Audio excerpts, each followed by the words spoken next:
Oh my goodness. Ladies and gentlemen, it's been a week. I took a week off. I didn't stream last Thursday. And I will talk to you about that in a little bit, but first I need to do something that once again I forgot to do. So give me a second.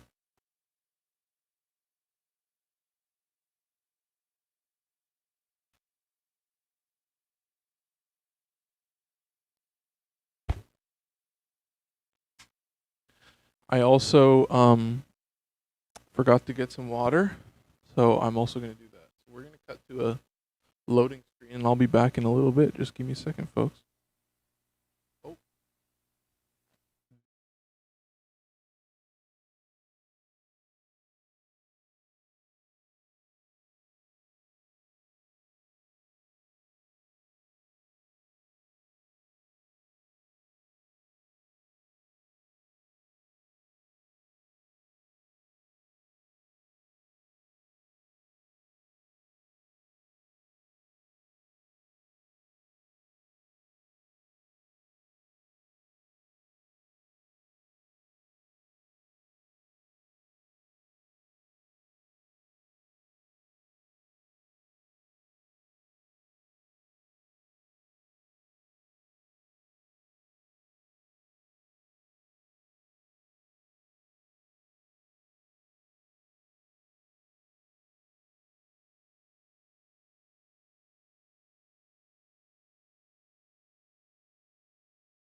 Okay, we're back. It was like a minute.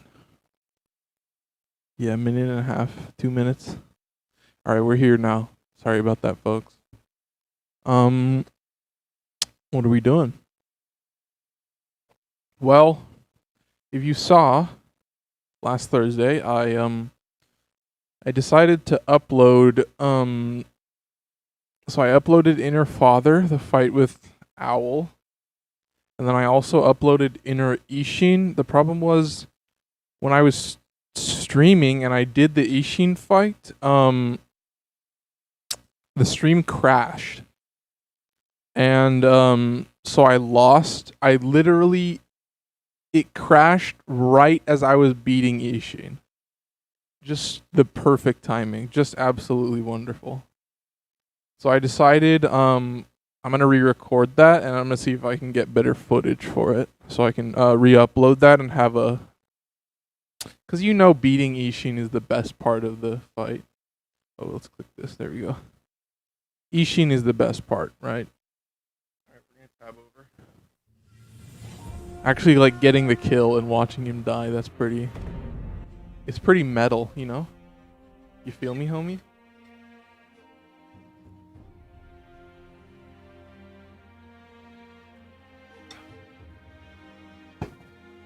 Alright.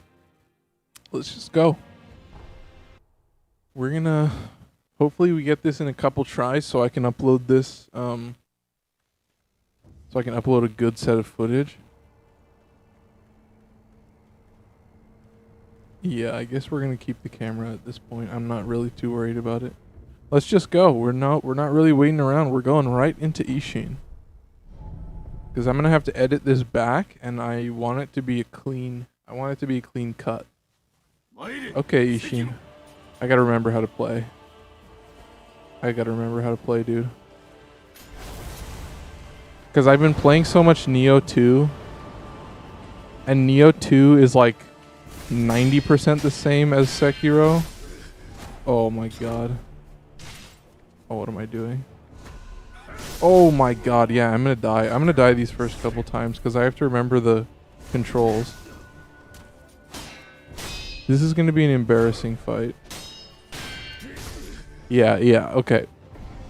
Sorry, because I've literally been playing just an ungodly amount of Nioh 2, so my brain is just perfectly mapped to doing those controls. And also, it runs at 120 FPS, which is double this, obviously, so I can, like, feel... Now I can actually tell that this runs at 60. I can kind of feel it. But there's nothing really I can do about it. These first couple tries are going to be kind of rough. Is he going to do that move every time? Jesus. Yeah, this is going to suck. That's the thing, dude. It's like Nioh 2 is so similar and yet so different. Like my muscle memory is all screwed up. And then I was planning on playing Nioh 2 right after this. You know, I got the thumbnail of Ryomen Sukuna. So I want to play some of that afterwards. But I feel like if I beat Ishin, then I'm going to forget the controls for Nioh 2. And it's going to be back and forth forever. I like that game more, honestly, if I'm being serious. I think like there's way more to it. It's built to... Okay, I need to pay attention because the move that he does where I have to jump over it, he does it so fast that I can't block it. So I am just trying to be cautious.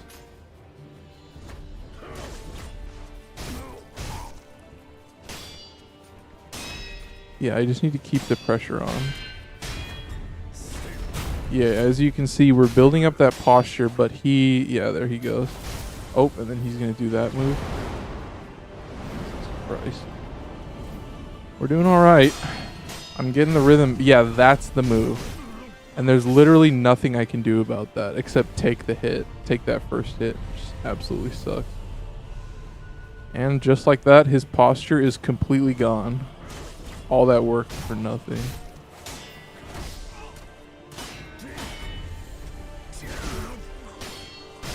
Yeah, that's the move.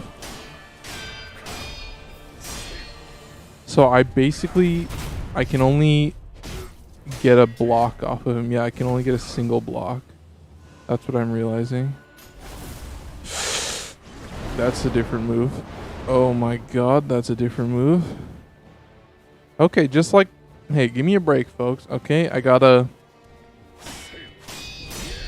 Obviously, I haven't been streaming for an extra 2 weeks. Holy shit. You all saw that, didn't you? The game literally chunked up to infinity. Yeah, so I can only attack him once when he blocks. That's all the shots that I get.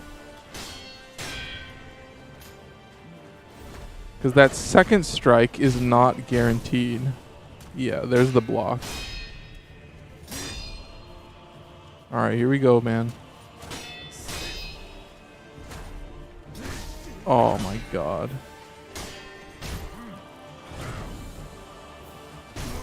I already have 7 healing. And now I have 6 healing.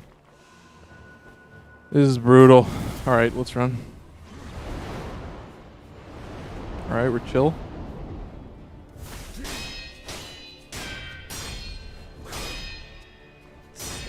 Alright. And then he's gonna do this. Alright, here we go. So some of his moves are a little more deadly than some of his other moves.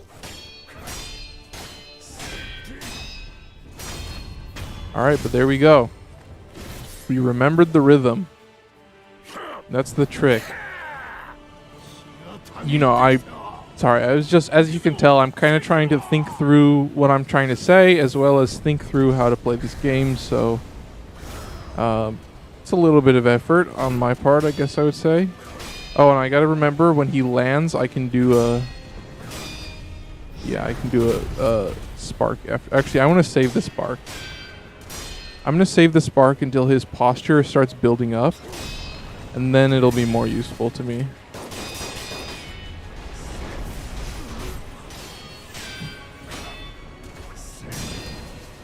Yep, okay. See, like, I don't want to jinx it or nothing like that, but I have a pretty good memory when it comes to fighting Ishin.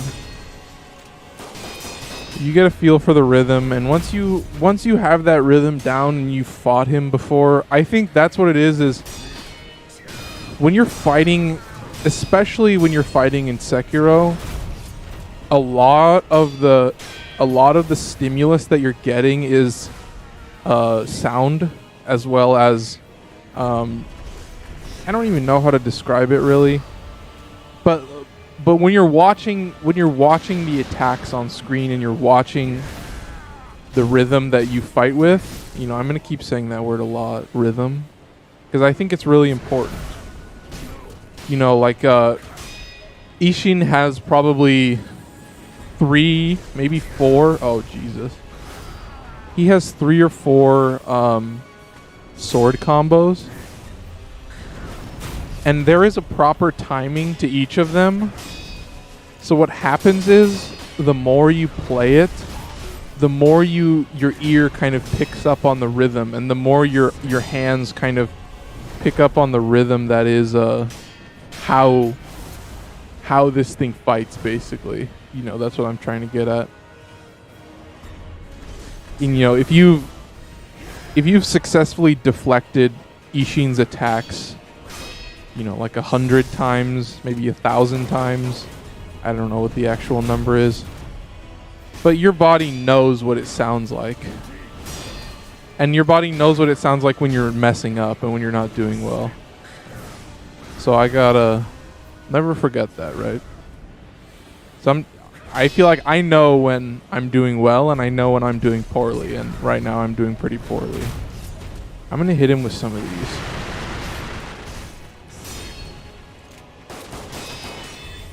Yeah, let's do this. Okay, so that's his posture coming down. And I can get 2 free hits before he does his recovery move. And his recovery move is just absolutely brutal. There's no way around it. That's the recovery move. That's what's so difficult about Ishin, is that most of the time, if you're fighting an enemy and they back off, all they're doing is backing off. All they're doing is creating distance. But Ishin, the special thing about him is that his recovery move is an attack as well. But his AI treats the move as if it's recovery.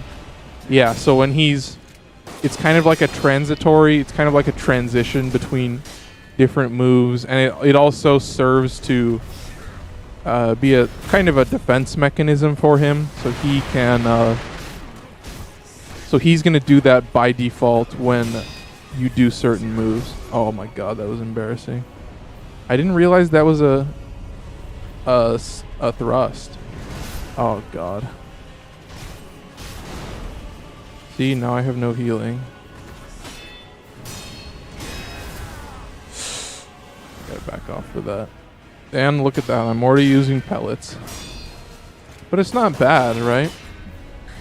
I still have a good ways to go. I feel confident using all of my spirit emblems on this phase, unless I die. That would just suck. Yeah, let's see if we can back off and eat a pellet. Okay, here we go. As you can see, a little stressful right now. I'm a little overworked. But that's okay. Some of his... Oh my god. I can't be doing that, though. I don't think I'm going to win this fight. I think I might... If I'm lucky, I might clear... Nope, I'm dead. That's what I get, dude. As soon as I show any amount of confidence, I'm dead. I mean, that's not entirely accurate, but... Whatever, dude. I'm just kind of speaking at this point. I'm trying to keep a flow about how I talk and how I play, you know? I want some consistency with, you know, being able to play a game and also talk about that game and, you know, talk about things in general. But I think the benefit of streaming and playing games like this is, well, you get something to talk about.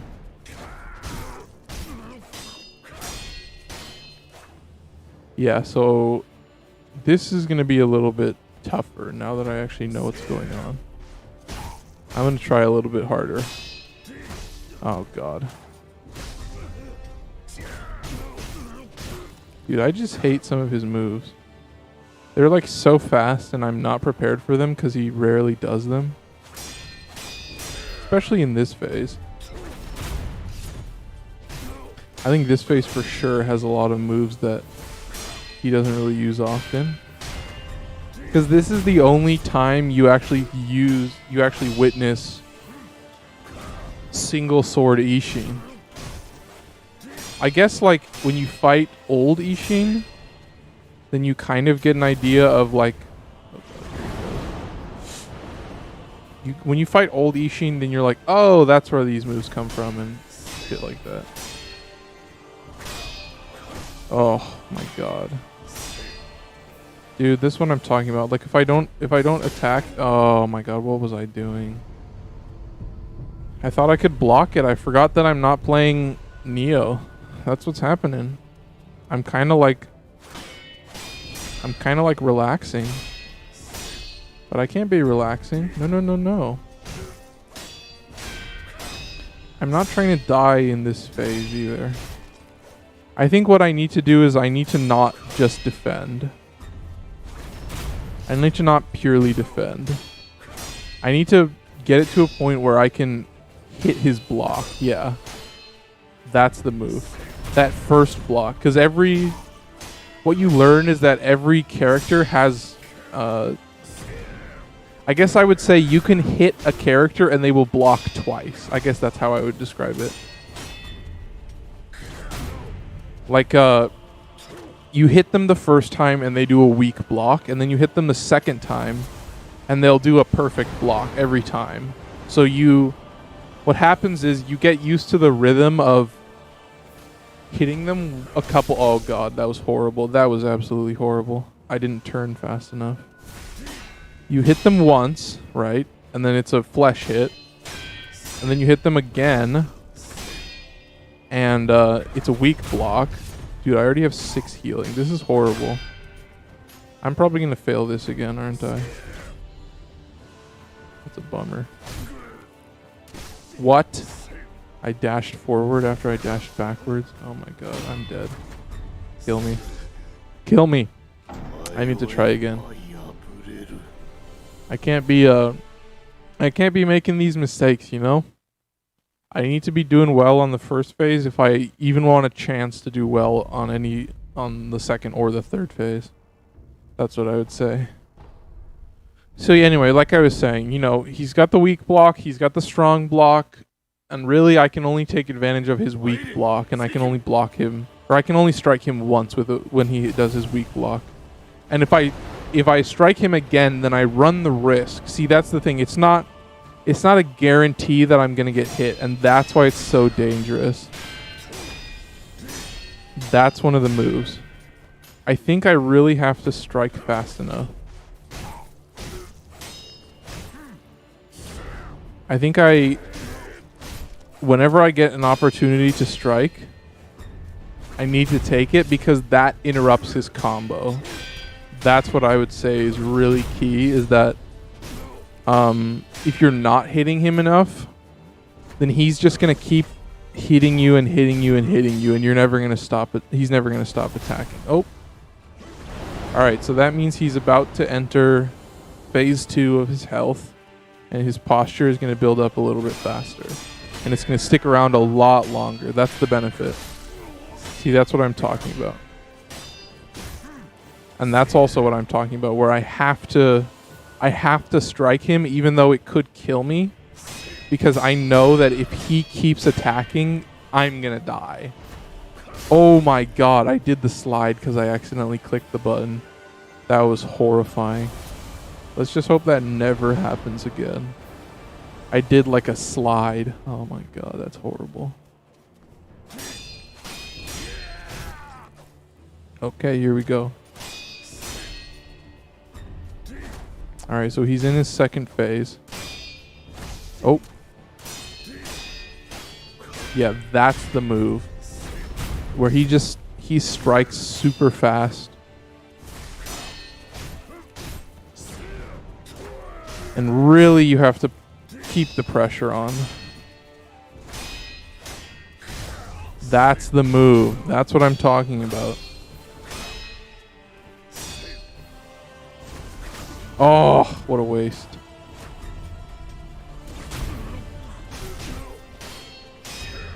Ooh, I actually blocked it that time. Very impressive. Okay. Just need a couple more hits and we'll be good to go. There we go. Okay, on to the second phase. We got 7 healing. That's 1 more than we did last time. I think. I don't even know. I don't even know. I'm sure somebody can keep track, but, you know, who cares? It's a whatever moment at this point. Oh my god! I ran into the rock. That rock is my doom. I fucking hate these rocks. Okay, and I can't really be messing up those hits either. I really need to be Makiriing every time, because that's a big bonus. And then you get that weak block, and then boom. You just need to keep him attacking. And I think I can just literally just run around him, and I never have to jump or anything. Yeah, keeping him attacking is good, because then his posture doesn't go down. Oh god, here we go. Okay, there's a Mikiri. I'm going to back off, because I need to heal. Okay, get that heal. That was a little bit smarter. Tyler! What's good? What's good? I'm glad to see you here. I am officially... I didn't stream on Thursday because my birthday was Friday, dude. I'm officially legal. This is the legal era. Right? That's what the title is. I don't know why I needed to make that so crystal clear, but you know, I switched up the thumbnails. I switched up the thumbnails because I found that I was kind of running out of... Oh god. Oh my god! I was running out of thumbnail ideas. I'll say that. I'll put it that way. Like for the last couple excuse me. For the last couple thumbnails, I've basically just been Googling famous movie scenes, and then in the movie scene, all I would do is just put my face over it, because I'm a god. I'm a thumbnail god. Let it be known, I am the god of thumbnails. But anyway, you know, at some point I kind of ran out of thumbnails to use, and so I just decided, like, hey, you know what? I'm gonna try a different style. You know, I grabbed a stock image of some dude who was running and he was scared. And then now I'm just going to edit. I'm just going to slap that image on top of... Oh, I'm dead. I'm just going to slap that image on top of stuff that I like. Oh my god, I'm so stupid. This is the death of me, dude. I'm smelling my defeat. I haven't used a single one of my... Firecracker? That's what it's called. Dude, I fucking hate you, Ishin. I hate you so much. I thought I could dodge past that spear thrust, spear slam. I don't even know what to call it, dude. I'm stressed now. Oh my god, this is what I'm talking about. Like, he's just an asshole. He's just an absolute bastard. Like, 70% of the time, he's a cakewalk. But then, like, he does like 2 moves and I'm dead in 1 hit. Which is just bonkers. Alright. So 2 hits is the max. That's what I need to be remembering. I'm really kind of slacking right now. I'm slacking on the boss fight. I'm getting comfortable. I'm not really focusing very much. And as you can see, it's spelling my death. See what I'm saying? I'm not even remembering half the moves.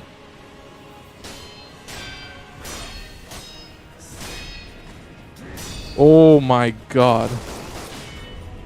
Oh my god. Damn, dog. What's going on with you, Tyler? Tough times is a broad term. That could mean a lot of things.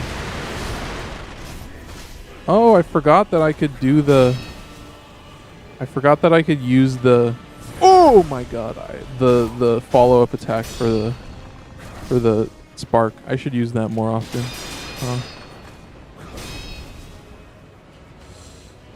Okay, should we press the advantage? We don't really have much of an advantage.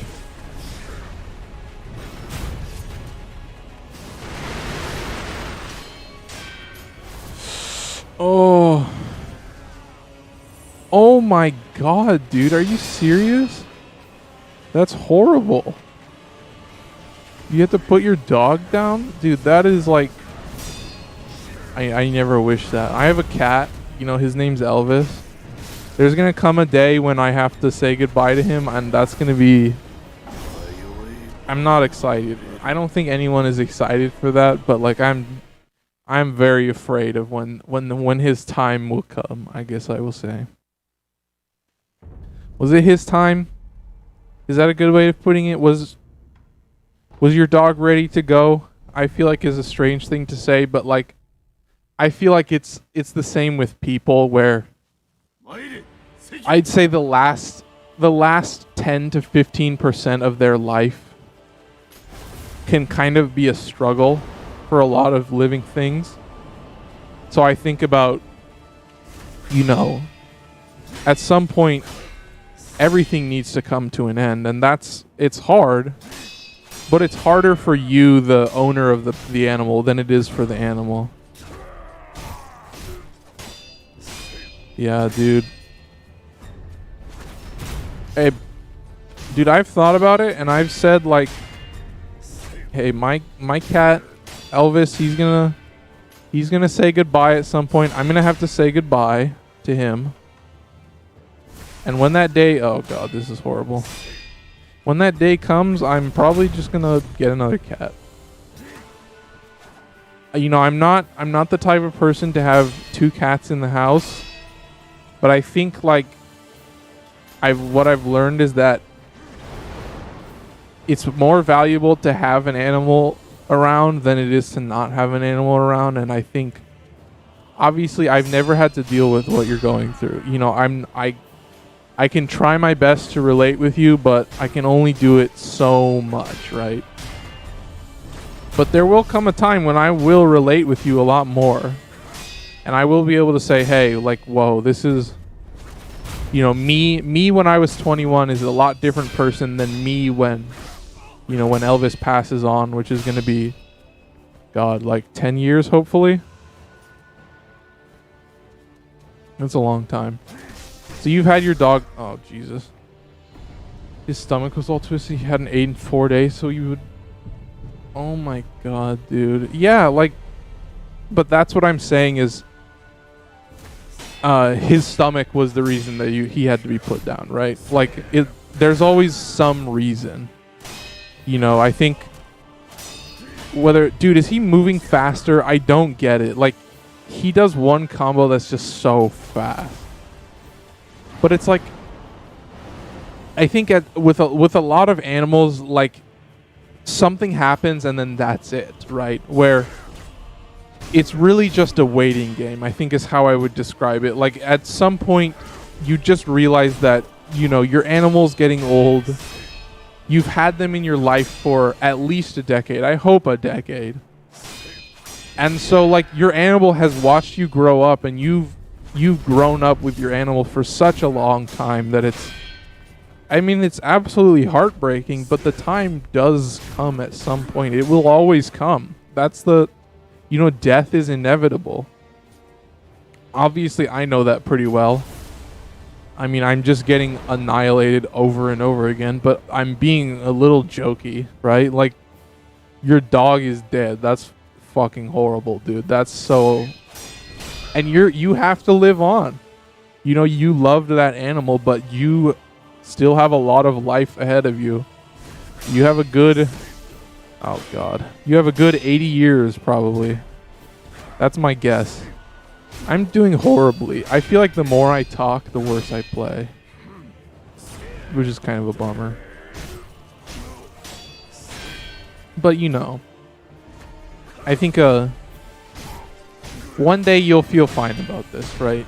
It's not going to be soon. It's not going to be for a while, but there will come a point when you will understand this and you will be able to come to terms with it.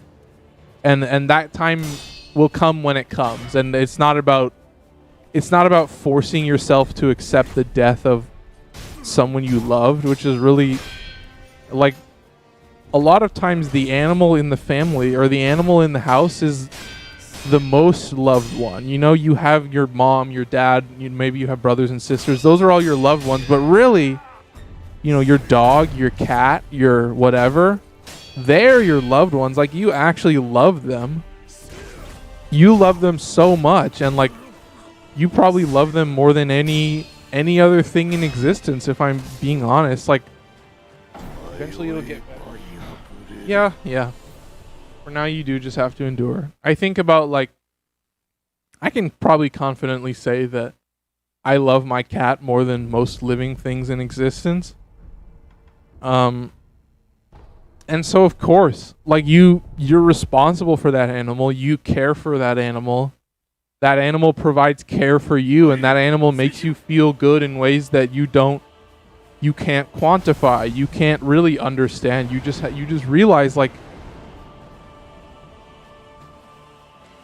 yeah, you loved him more than your family. I mean, that's just the proof is in the pudding that, like, this dog meant so much to you, and now guess what? No more dog. I don't mean to laugh, but it's just, life is cruel, and life is a cruel joke sometimes. Dude, fuck off.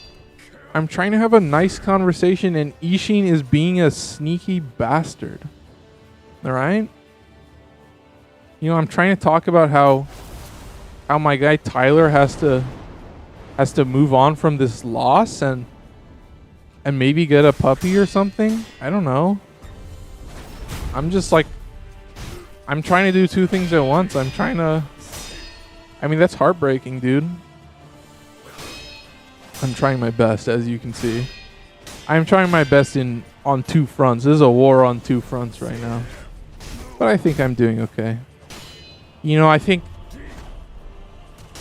I guess I'll put it this way. You know, I think Tyler, one day, like, if you keep watching me, I think there will come a day when you will see a video about Elvis dying, right? And I will upload, and I will create something talking about how I feel now that I've had a cat, and I've had this cat that I value so much, and now he's gone. And then I'll have that video, and I'll make that clear that I want to talk about how this makes me feel and how this cat has made me feel over my entire life. And you know, I got him when I was 20. Let's say 20. I got him when I was 20, maybe 19. But now I'm 21, and I'm probably going to have him till I'm 30. Like, honestly, he's only 7. He's going to be 8 in August.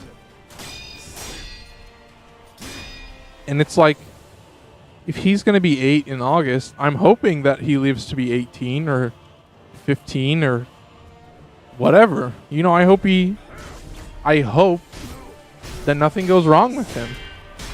But that's all I can do is hope. That's all I can do is just keep him, have him live a consistent life, and have him be happy every day. And all I can do is hope that something doesn't go wrong. Because that's really what it is, you know, cats, dogs, whatever, they can live to be really old, right? And maybe that's a good life for them, maybe it's not. But really, it just means that they were lucky. You know, if a cat lives to be 20, 21, it just means that, you know, they had 20 years where nothing went wrong, and nothing was too serious. Nothing was such a problem that that they had to be put down, or that it was the end. You know, nothing was at some point things just kind of end, right? And it's just, that's how it is. And that's as simple as it is. Yeah, months or years until I get another one. Wow. Well, it's important to be honest about that, I think.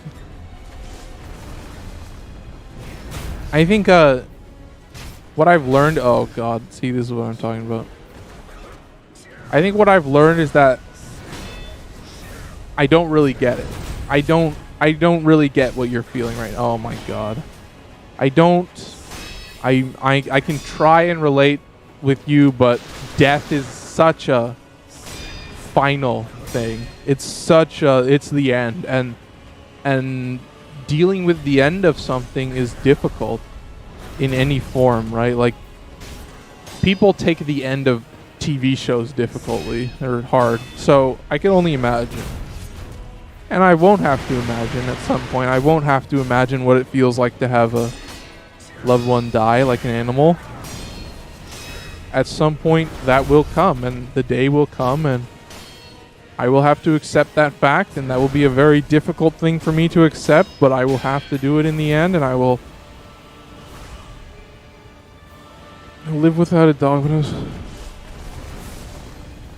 Oh my god, I can't believe I succeeded. I was reading your quote. So your grandparents still have a little pug, yeah. But it's not the same. Right? Like, you know that better than anybody alive. Like, it's not the same as this dog that you've grown up with, and they're like a brother to you, and this dog that you've spent your whole life with. They're so impactful to our existence, and oh my god, that's so stupid. I tried to roll, and then I also tried to attack at the same time. Alright, I got another thing to read. We'll read that in a second. Probably when I die.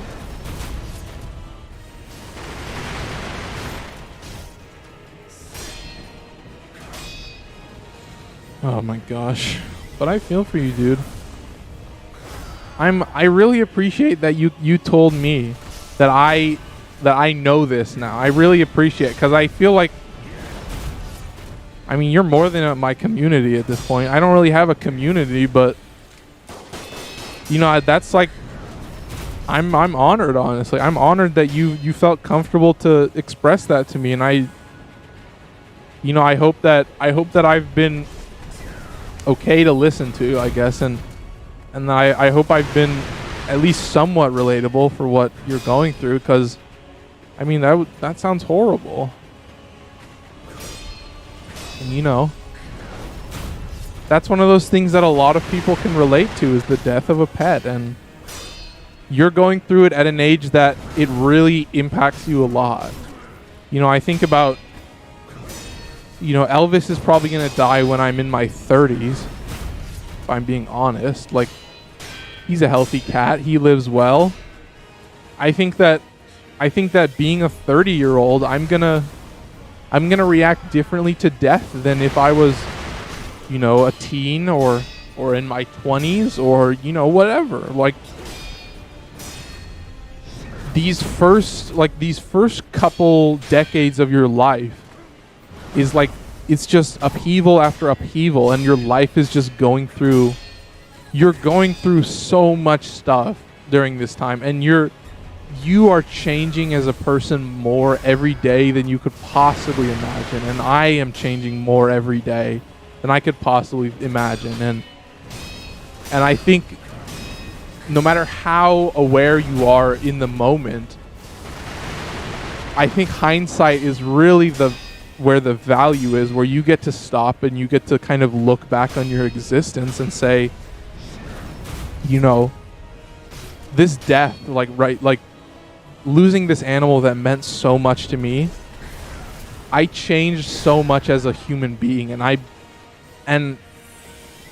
think here's something that I think about a lot. We try to change for the better, right? And I think that's an important thing to realize, is that change at all is generally a positive thing, right?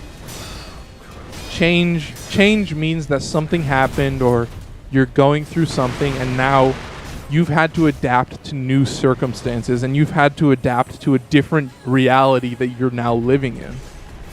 Right? Like, you're living in a reality without the animal that you love most in this world, without something that you felt so responsible for, and you cherish this creature.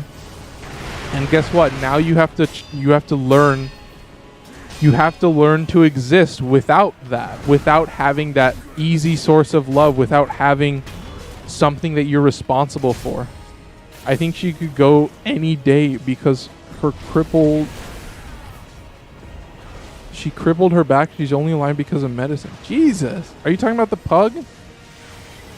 So you have 2 dogs.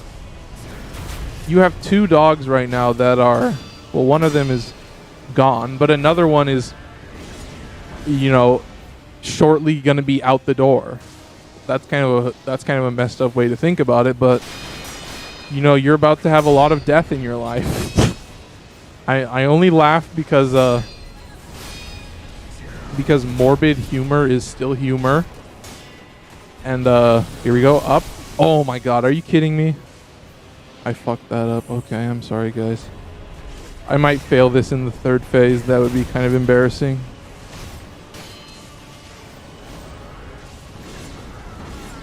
So I think literally I'm just gonna wait for him to do that move.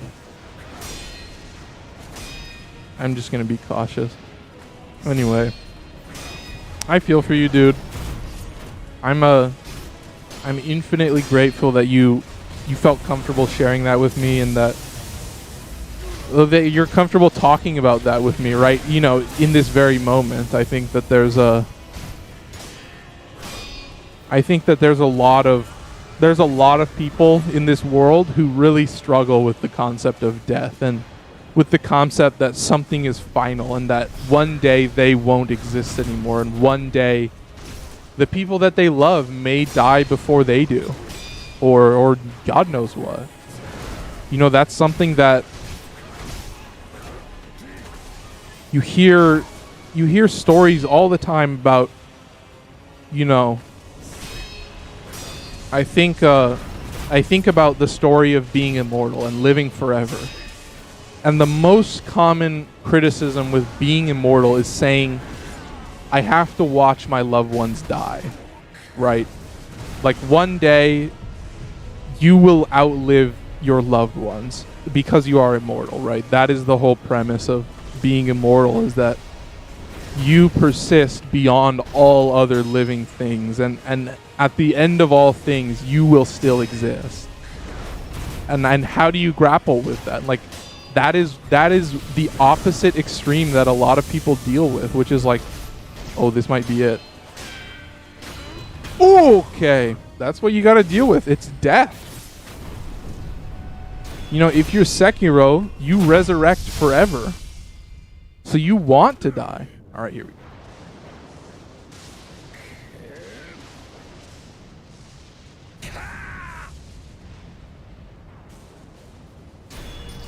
Here we go. Yone!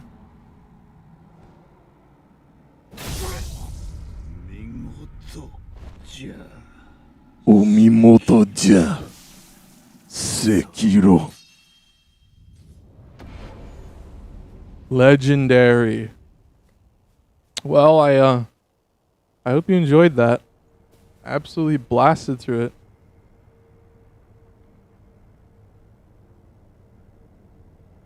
Bruh. Okay, well, I mean, Tyler, it just sounds like you need some time. I don't think you're saying your grieving has gotten so bad you literally cannot enjoy a game, because whenever you see a dog, you instantly think about your dog. But that's okay. Like, feel what you want to feel. It's okay. Like, I don't think you need to judge yourself and say your grieving has gotten so bad. Grief is bad. Grief is hard in all forms, and it's not, it's kind of a spectrum. You could kind of think about it like that, where it goes from one extreme to another. I think you should talk to someone. I think you should talk to a therapist. Um, yeah, no, you got it right. You should go and talk to a therapist. I don't know what it's like where you live, but I hope that there's a hospital near you that has a behavioral health center.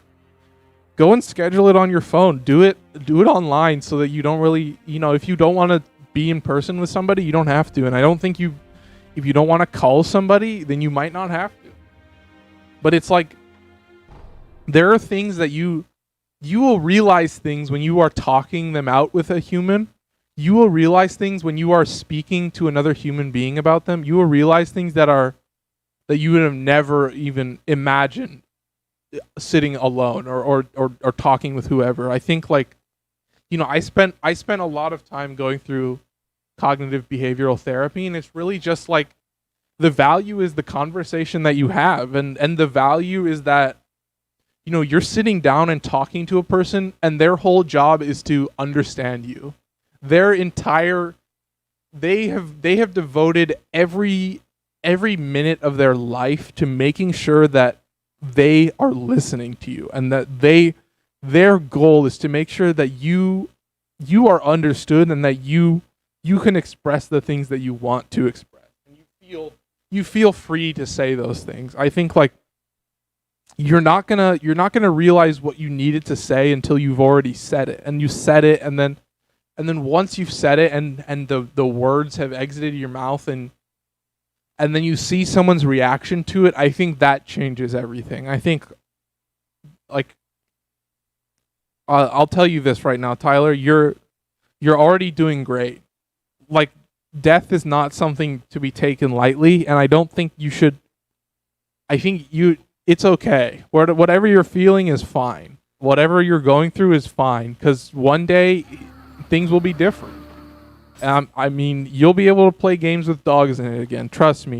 You're gonna grow beyond this point. That's I wouldn't feel I don't want it to stress you out. That's the thing is you're already feeling bad enough. I don't think it does you any good to compound those feelings. And advice is the most.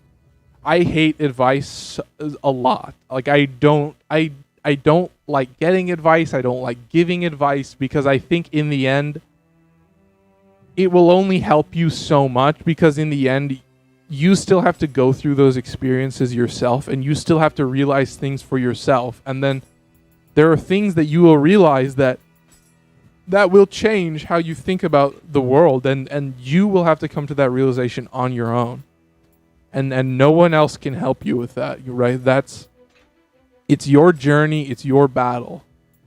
And, one day you're going to be bigger than this. And I don't mean that in a bad way. Your dog is wonderful, and your dog meant so much to you. But one day, you're going to care about another dog. You're going to value another living thing just as much as you did that dog. And guess what? That living thing is going to die again. And you're going to have to go through this cycle again. And that's just how it works. When you love something so much, you open yourself up to that weakness. There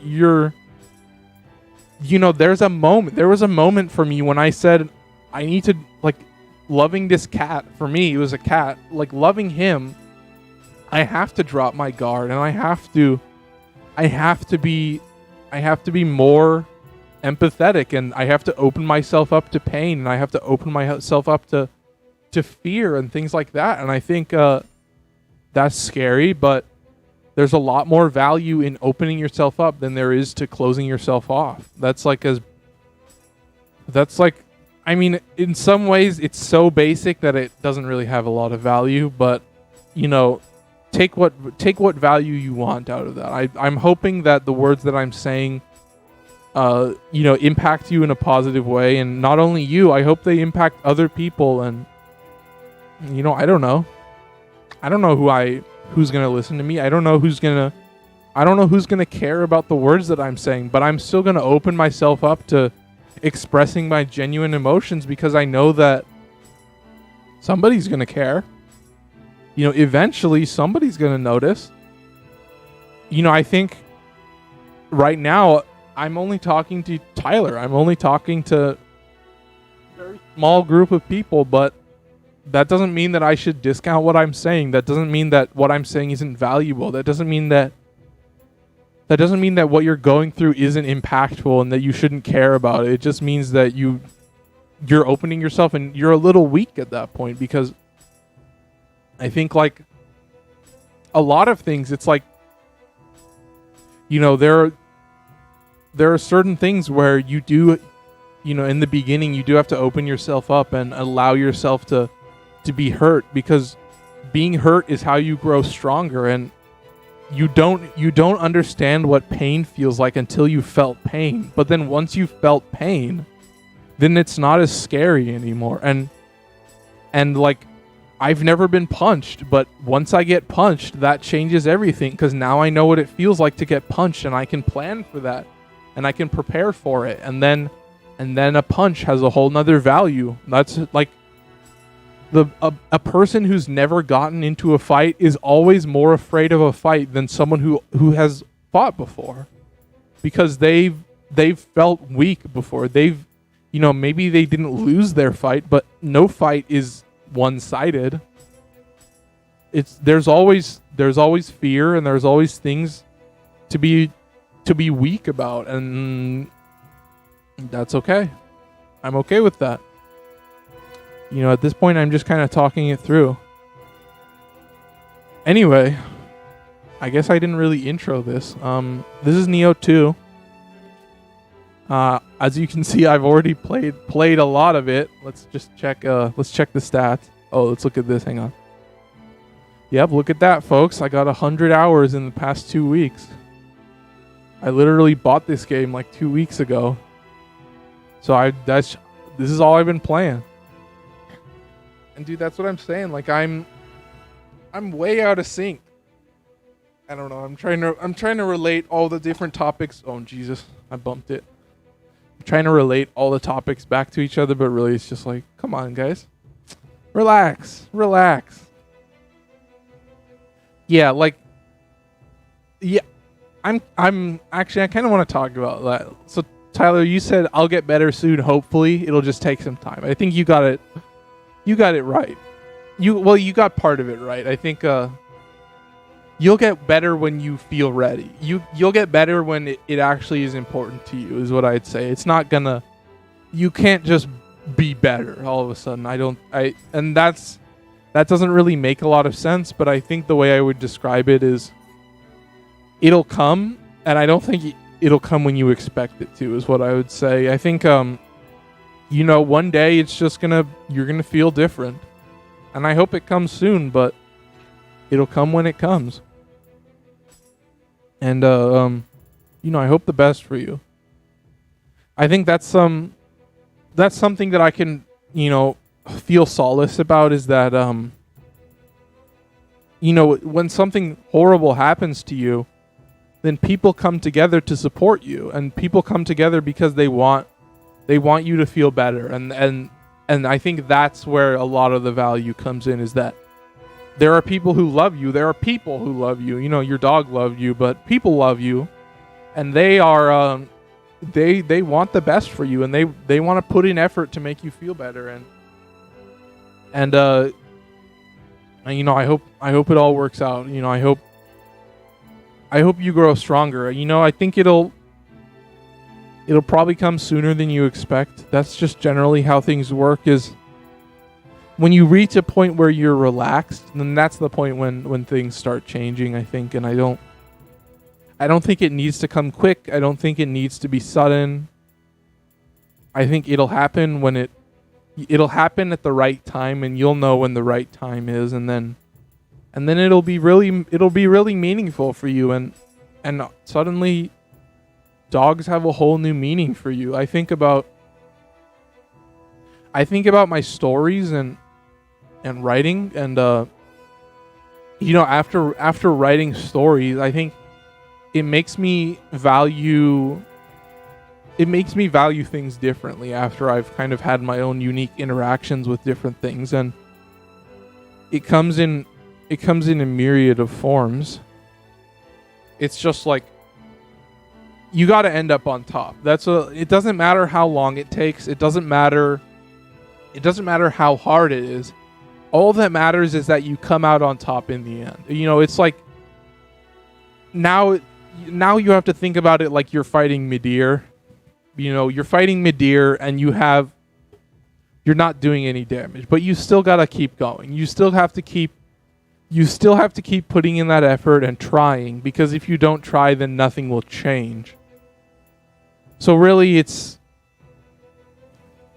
just about finding value where you can. I'm trying to keep talking about this, but it's difficult. I feel for you, man. I think you're gonna be better after this. Obviously, maybe that's a little obvious to say, but I think humans are survivors. That's what I would say. Is we're never just gonna end. Beyond you, beyond me, beyond any single human being, I think bad things happen, but our existence, we won't allow ourselves to quit.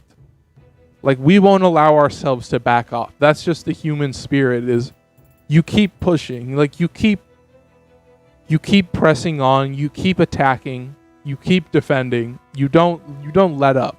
You're right. This isn't an opportunity for you to give up on existence. That is never the right solution, is to just give up. And I don't think that's what you want either. I think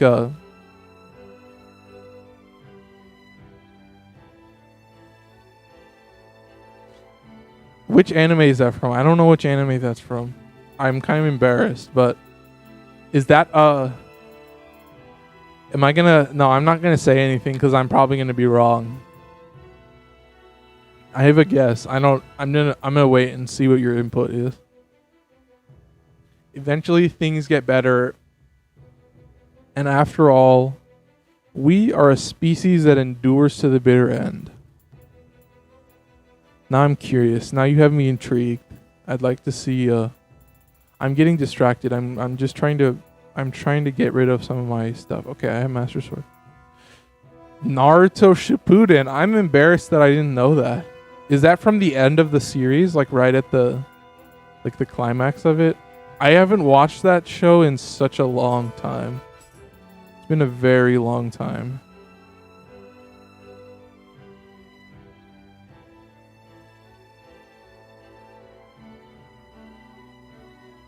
I gotcha, dude. I'm on board. Yeah, like is that called the Great Shinobi War? Is that what it's called? Something like that? That's like the final arc where they, like, spoiler alert, they like bring back like god tier Omega level demons, and then like the whole universe collapses or whatever. Is that it's all kind of like it's all hidden, it's all in that same aspect? Yeah, that's what I'm thinking of. Dude, I'm more of a One Piece guy myself, honestly. I'm actually, like, this Saturday, I think.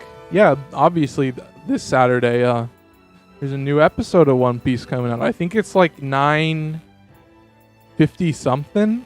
I'm not sure, but it's like we're pretty far. We're almost at 1,000, dude. That's gonna be crazy. Let's see. I started watching when they were at Big Mom, and then so basically I started watching at the very end. Yeah, yeah, I remember that. That's like, I feel like that's just like the classic anime. Like right when it's about to end, like shit has to get real crazy. Shit, like the whole universe just like freaking implodes on itself. That's kind of the vibe that I get from. And dude, that's rad. I I don't know what it is. I don't know if other people like it. You know, I don't know if I get the feeling like after Avengers Endgame, like a lot of Americans would really like anime. Cuz I feel like you know, I'd like some input on this, but I feel like the MCU is basically written like an anime. Like it's kind of has a lot of the similarities of like, you know, you kind of like you start out really small and there's not really much happening, but then there's always foreshadowing and there's always hints about, oh dude, there's this world that you don't know about and it's like crazy. There's stuff happening in this world and there are people in this world that are like so far beyond. Yeah, it's anime, but it's not animated. I feel like, dude, and then there's a TV show on Amazon. There's a TV show on Amazon written by some, I forget his name now. I think it's called Invincible. But that's like, Invincible is like the American anime. Like it's kind of how I would just like, if you've written comics your whole life, Invincible is what you create after you watch a little bit of anime, or you're kind of sick of traditional American storytelling. Because I think what we've learned is that American storytelling gets a little stale at some point, and it kind of loses some steam, you know, in places. Yeah, no, you're right. Anime is way better. Dude, that's why, like, dude, I'm so hyped. Dude, we're already at an hour. This is wonderful. So I'm super hyped because, you know, I don't know if I've talked about this a lot. I don't know if I bring this up a lot, but let's see if Kitty's tail. There's Kitty's tail. There's Kitty right here. Kitty's right here. Yeah, Elvis is gone. I don't know if I talk about this a lot, but I have like 10 pages left that I need to edit in my book, right? The book that I've been writing for the past 2 years. And I mean, basically the whole book is written like exactly like an anime. And I would say it's written mostly like One Piece. Ooh, Black Clover? See, here's what happened with me. I was watching Black Clover, and then I think when the pandemic hit, like they had to shift their production, so like a bunch of episodes were just like filler episodes, I guess I would say. And I just like stopped watching and kind of lost track after that point. But I'm guessing, like, are they back on the regular train where they're doing like actual fights and shit like that? I might watch a whole bunch of that all at once. I might just kind of like catch up. I don't know. I'd like some input on that, Tyler. And this game, dude, this game is anime as hell. Yeah, they're back on schedule. Yeah, that's kind of what I figured. They kind of lost track. Dude, One Piece didn't skip a beat. One Piece was gone for like 2 weeks, and then they were back. And then now they're doing like, they're deep in the Wano arc. Like, they are right at the end of it.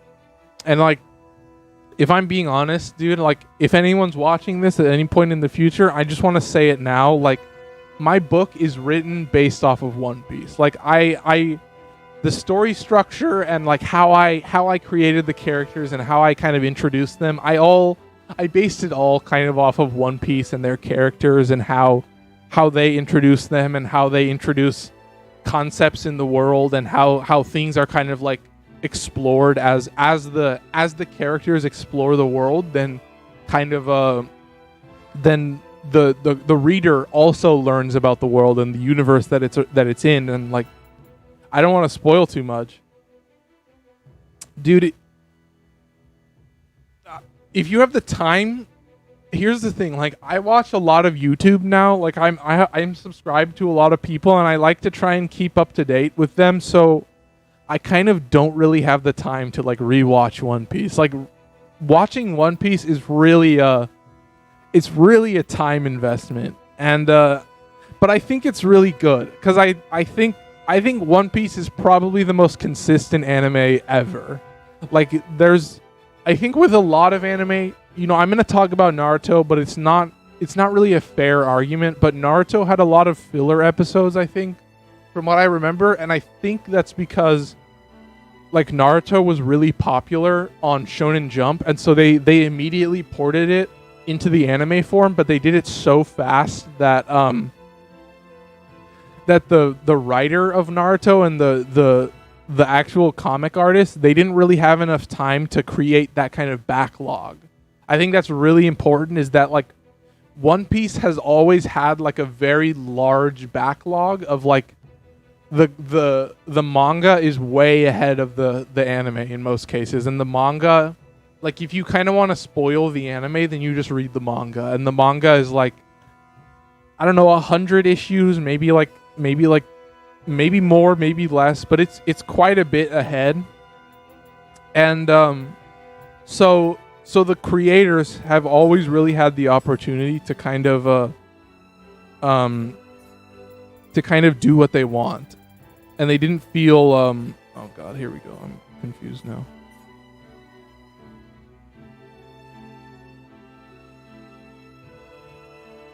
Yeah,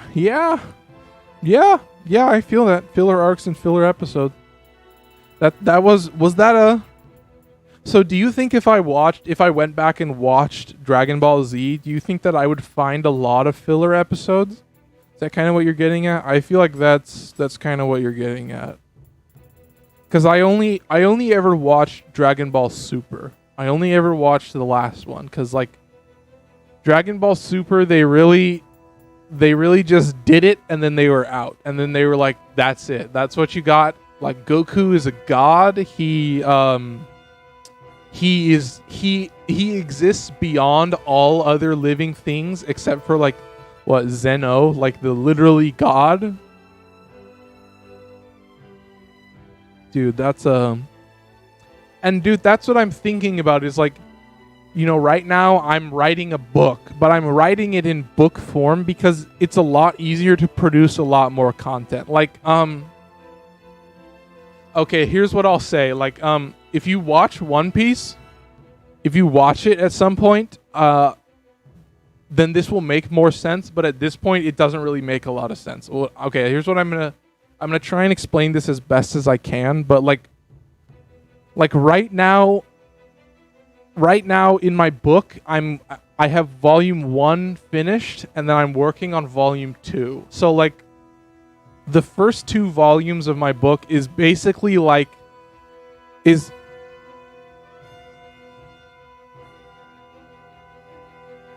Oh, so you're rewatching Dragon Ball Z, and you're trying to skip around the filler then. Yeah, so like, so that's just rough. Like, that's just not a good look. I feel like if I were to have an animated this is like way far in the future, right? This is me reading like 20 years into the future. But like, if my book ever becomes an animated show, I know that I can write my book faster than, or at least I hope that I can write my book faster than a production company can produce the anime version of it, right? Because I think filler episodes is just a waste. And I think really what I would say is I think The Mandalorian is a great like, here's like, The Mandalorian is on one side and like One Piece is on the other side, and I'm trying to meet in the middle, which is kind of like, The Mandalorian is a TV show, but in a very broad sense. Like they produce their episodes however they want, and they film their seasons whenever they want, and they upload and they produce whenever they want. So it's not really on a set schedule, like they do a new season every year, but like it's not like One Piece where you're doing a new episode every week, and so you're also having to do a new issue of the manga every week. Like that sounds horrible. That I would rather put a hole in my foot with whatever, than have to go through that. Because like, dude, I've heard about what manga artists have to go through in like, in Japan, and if you're not like a top tier manga artist, then you basically live in hell.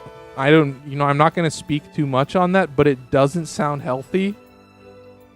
And so I'm not the type of person to subject myself to that type of, awful shit. That just does not sound. I feel like if I did try and follow that kind of pattern, and I operated on that kind of scale, I think it would probably kill me very quickly. I would probably end up not in a good place. And guess what? If I'm not in a good place, then I'm not going to produce good content. So it's like, it's really about, I think the most important thing is the logistics aspect of it. Like how are you going to produce this content is kind of what I would say. Like, what is the plan for when it's being uploaded, how often it's being uploaded, how is it being created? I think if you can figure out the logistics of producing whatever content you want, if you can figure out the logistics, then you should be able to do it. And that's why I'm thinking, like, trying to get back on the point. I think like producing content that's kind of easy for me to make on my own time, and I don't have to worry about being on a schedule, and I can kind of just write my books on whatever pace I want to. I think it makes it really easy for me to produce content that I really love and that I'm really excited about producing. And I think that's probably the most important thing for me is like, like I write all of my books. Most of the time I write most of them, while I'm taking a shit, or like while I'm just doing something else, or I'm waiting for something or whatever. Like, I'm just trying to kill time. And I think like if I had to do it on a schedule, then it would kind of shift my feelings on how I was doing the content, and it would change how I feel about the content that I'm making, and that would impact what I'm making. And I want to be sure that what I'm producing is something that I can be proud of, and something that I can look back on and edit in a few years and still be proud of it, and look back on it and be like, wow, like read it back and just really be impressed by my past self, I guess is kind of what I would say. Because I think it is like, hang on, I need to get some water.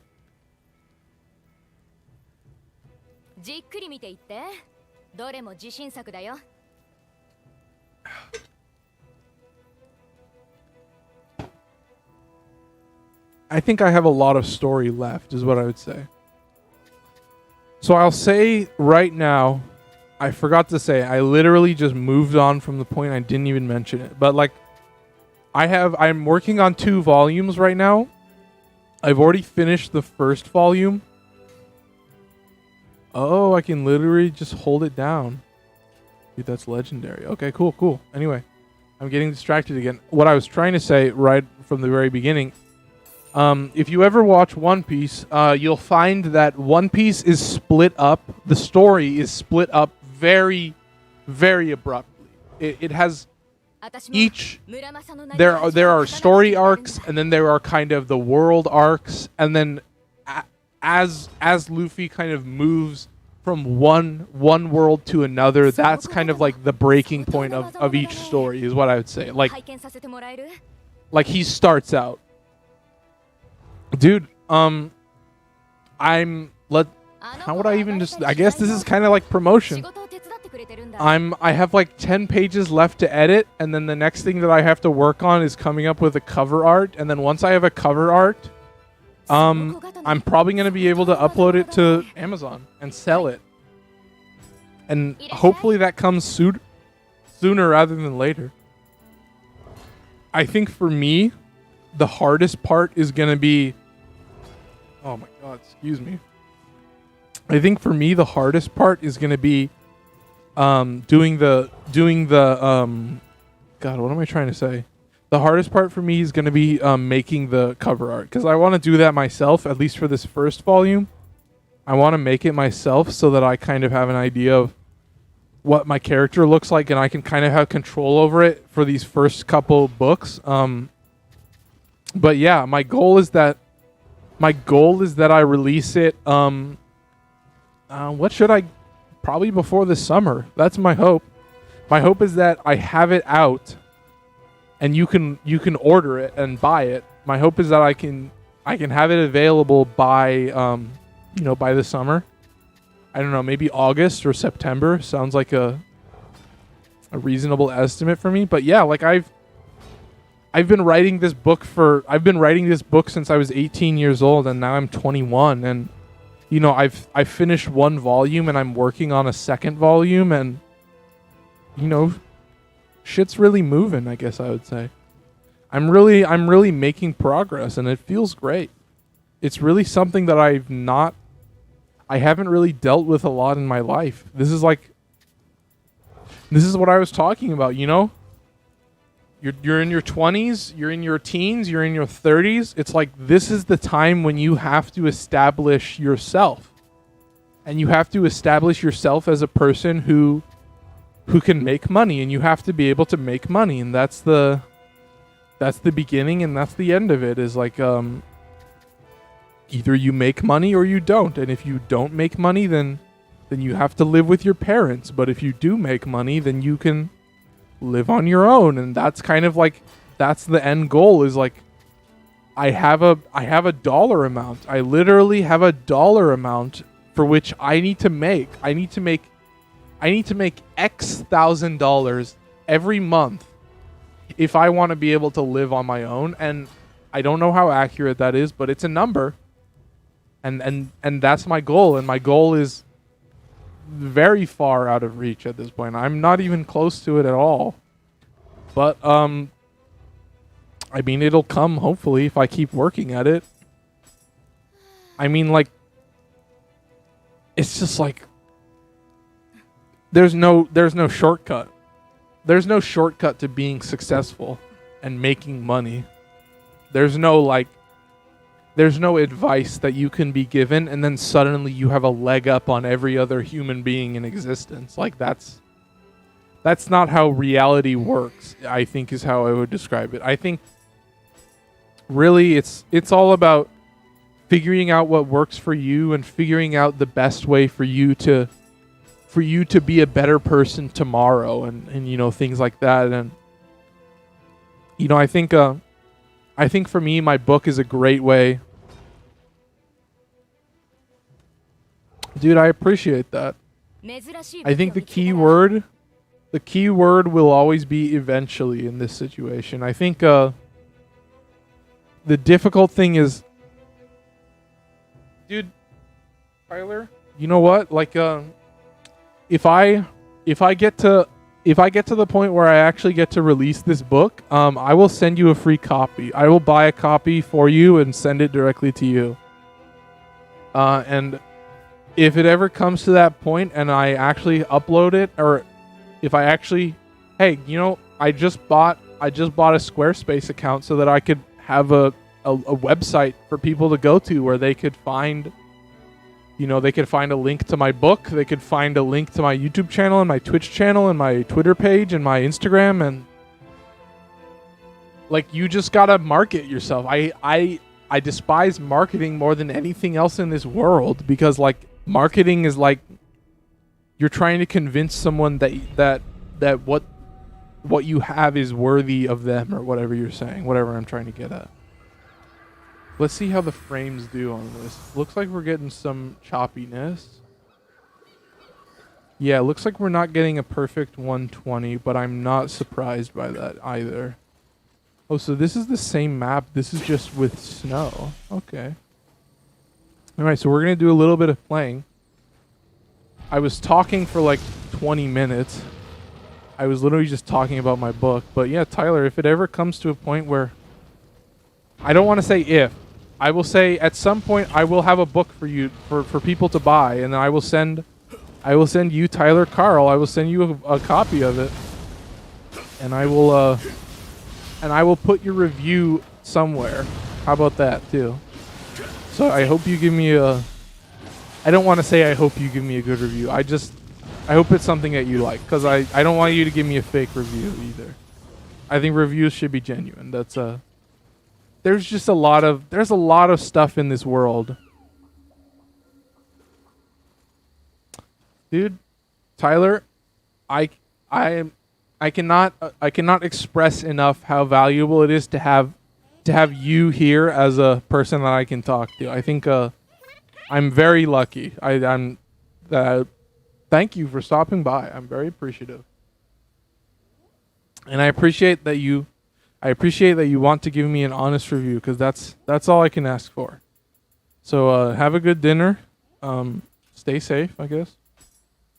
I'm going to be here. I got another 40 minutes of this, and then, 4 o'clock rolls around, then I'll call it quits. So anyway, dude, I'm glad that you care so much about me, and I'm glad you care so much about the book that I'm writing. So thank you. But I'm just gonna get on with this. We're gonna get on playing some of this Nioh 2 action, folks. As you can see, Nioh 2 reminds me a lot of Sekiro. There are a few things that are different, and those differences can cause a problem. But for the most part, I'm kind of on top of it. I would say, if I'm being honest, I like Nioh 2 more than I like Sekiro. I think Nioh 2 is probably my favorite game at this point. Just if I'm being honest, like there's so much to do in this game. There's so much to play. And this is one of the few, there are a lot of games in this world that I would describe as having infinite content, right? That's a strange concept to talk about. And what I mean by infinite content is that as long as I'm not bored and as long as I want to keep playing, there's always something that I could be doing. There's always some goal that I could be working towards, or there's always some X or Y thing that exists that I don't have, and I can spend time doing it. And maybe it stops becoming something that I can get, right? Maybe it's just something to play and something to get better at, and that's all I'm doing, really. But that's still something. I'm still playing. Like, I'm sure a lot of you guys can tell already that I'm a huge fan of roguelike games, and a lot of the things with a lot of the problems that people have with roguelike games is that it never ends, and I think that's, for a lot of people, that's a bad thing. For me, that is a good thing. That is a very good thing. Because if the content never ends, then I play it as long as I want to play it. And then if I don't want to play it, guess what? I still have it downloaded on my computer. I still have probably a terabyte of games just sitting on my computer, and if I want to play them, then I can play them, and if I don't, then I'll play something else, because I've got 100+ games to play. 100+ arcade games. At least I think. Maybe I have 100 games in my arcade folder. Maybe I should look at that. Maybe we should count. We'll do that. Maybe we'll close out the stream with a little bit of that. As you can see, I've said maybe about 50,000 times at this point. So I'm kind of getting distracted trying to play this game. But, ladies and gentlemen, I am not worried. I think also I'm going to switch to the fists. Let me just check. Let me check one thing real quick. Learn skills, spear. Yeah, okay. So let's look. Thrust attacks, final blow, grapple damage, damage from behind. Yeah, we're good to go. So the only thing I have... Sorry about that. The only thing I have left to do... is do melee mastery. So I'm gonna move on. So here's what I've been doing. Okay, let's slow it down for a little bit. So this is Nioh 2. Great game. I recommend it to anybody. I recommend it to literally anybody. I think if you like games that really challenge you, this is a game for you. Like, it's just that simple. It's going to be difficult and you're not going to be good at it, but you're going to get the hang of it, and then it's going to be real fun. Once you figured out the stats and you've worked out all the numbers and the percentages, I think it's really worth it. So yeah, anyway, here's what I've been doing. We started the game playing Odachi. Odachi is the so we'll show a little bit of the Odachi. So the Odachi is the massive two-handed sword, and the Odachi is by far the best and most fun weapon. That's what I gotta say. Like, honestly, Odachi is absolutely killer. It's just so rad. It's so awesome, and it's really rad mostly because of its really ingenious combo system. Here, watch this. So there's a lot to explain in this game. First things first, we have 3 different attack stances. So every weapon, there are 1, 2, 3, 4, 5, 6, 7, 8, 9, 10, 11 weapons. I think 11 weapons. 3, 6, 9, 10, 11. Yeah. 11 weapons. So there are 11 weapons, and there are 3 different attack stances for each weapon. So that means in total, there are 33 unique movesets for each. There are 33 unique movesets total. And each moveset has its own different classes of active skills and abilities and bonuses and kind of stats that you have to be thinking about.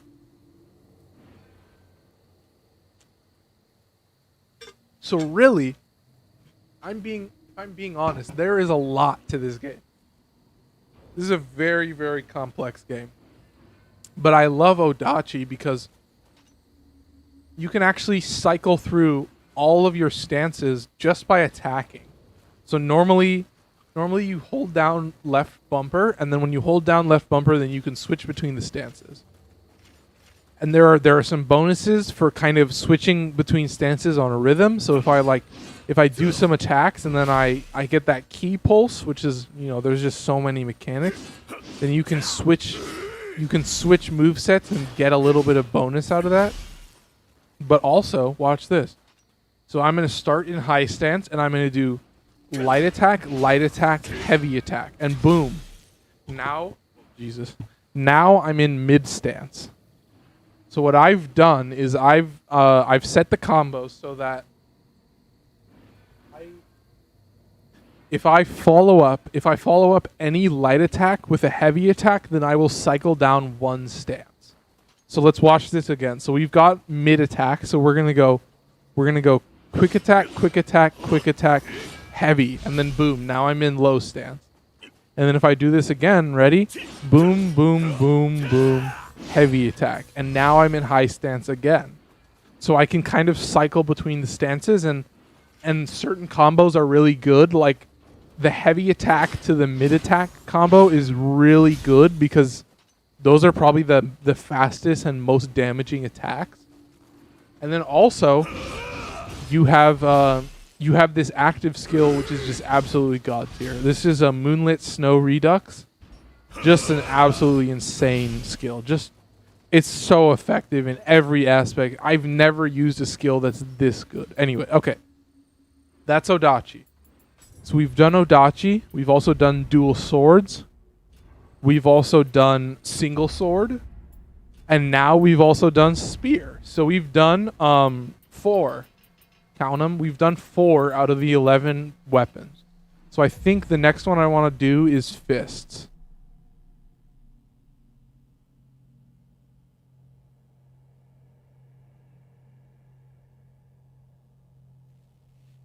Okay, we're doing fists, folks, and I'm just reading through this. The duration. So this weapon sounds crazy. All right, I've never touched fists in my life, but we're gonna play with them right now. Yep, I already have good rolls on that. I'm happy with that. So we're gonna take this. These are the Sushigomo clawed fists. So I gotta kind of figure out what the moves are. So it's boom, 2, 3. That's the move. 1, 2, 3. And this is 1, 2, 3. So 1, 2, 3. So are they all 3? Let's see.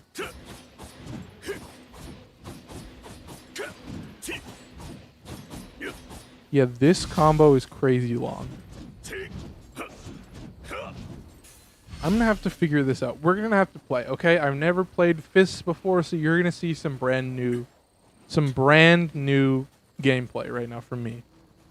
So we're just gonna try it out. Okay, we got a Skeleton Warrior. I just want to see how good it is. Oh, here we go. Actually, let's pop a quick change, just to be safe. So it seems pretty good. But that's kind of the thing is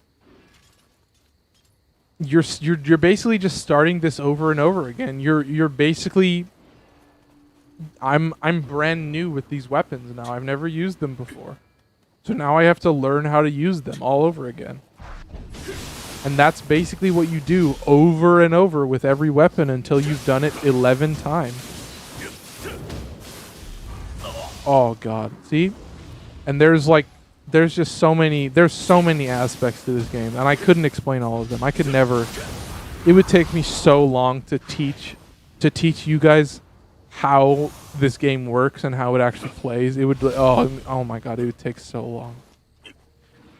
Cuz this game is obviously, if you're looking at the title, this is Nioh 2. So this is the second Nioh. Now, the first Nioh had a lot of the same mechanics that this one does. It's just that now there's even more. You know, that's the most basic thing. Is every time you make a game, you have to make it more complicated. Dude, high attack is insane.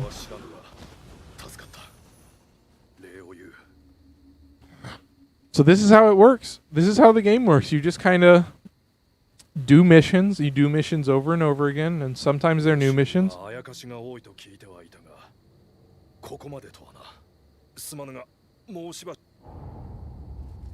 Alright, perfect. Mysterious Samurai is now joining us. So let's go. Let's do this. So this is how it goes, folks.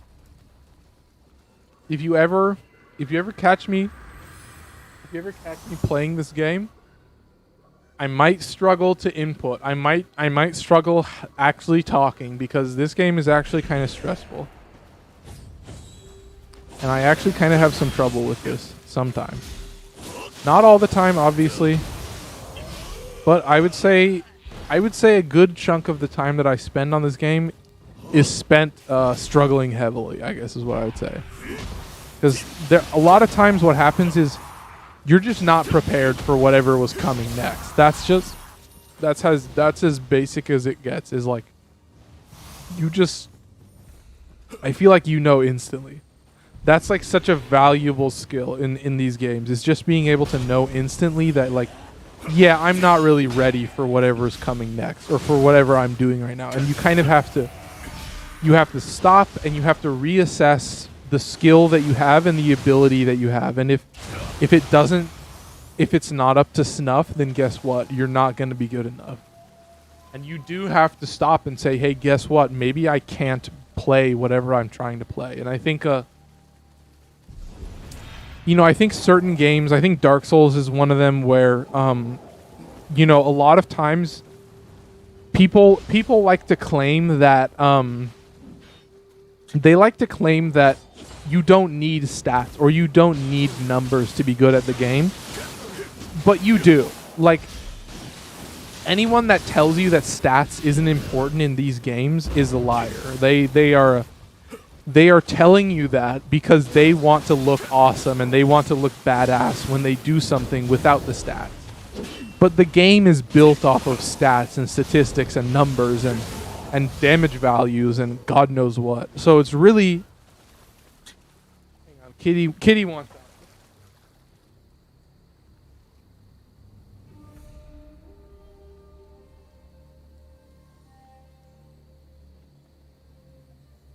What was I saying? It's stats. So the games that you play, half of it is stats and half of it is skill. Okay, it's the two S's. It's the two S's of these games, right? They all have that in common.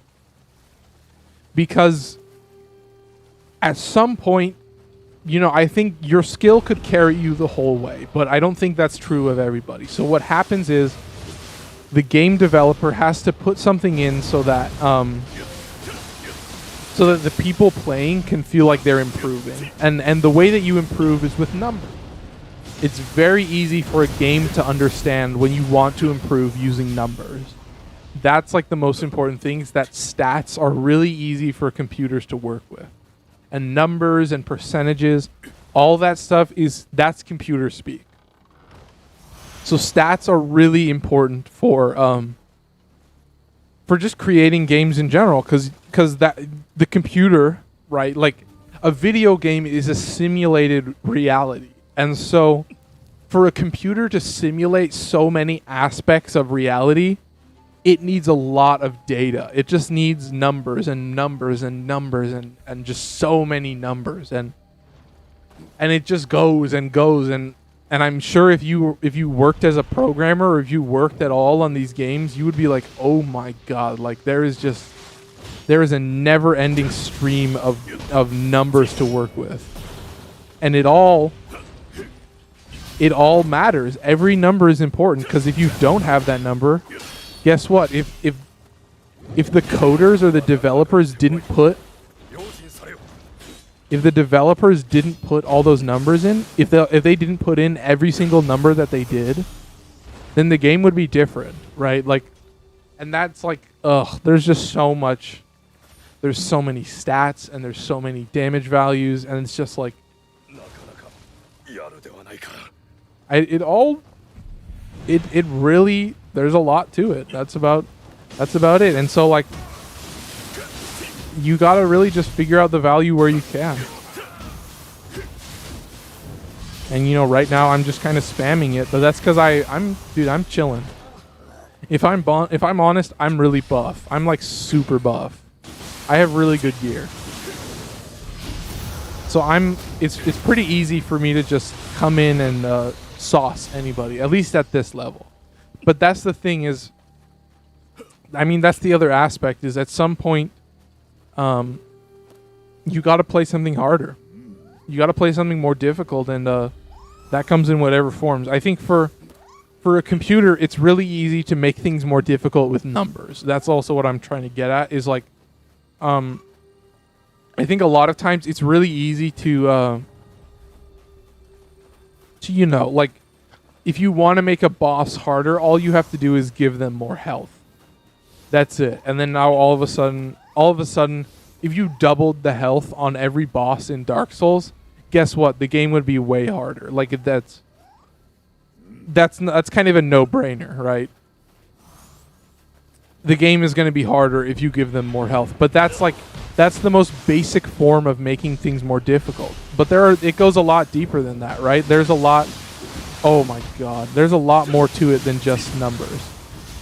And that's where you run into like AI and you run into having different reactions to different actions, and everything kind of interacts in a different way.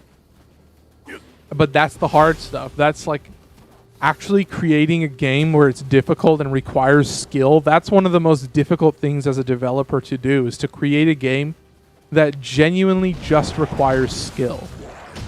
Like a game that's pure skill and no stats, that's impossible. That's like a dream come true. And I think in a lot of ways Sekiro is kind of like that, but it's not perfect.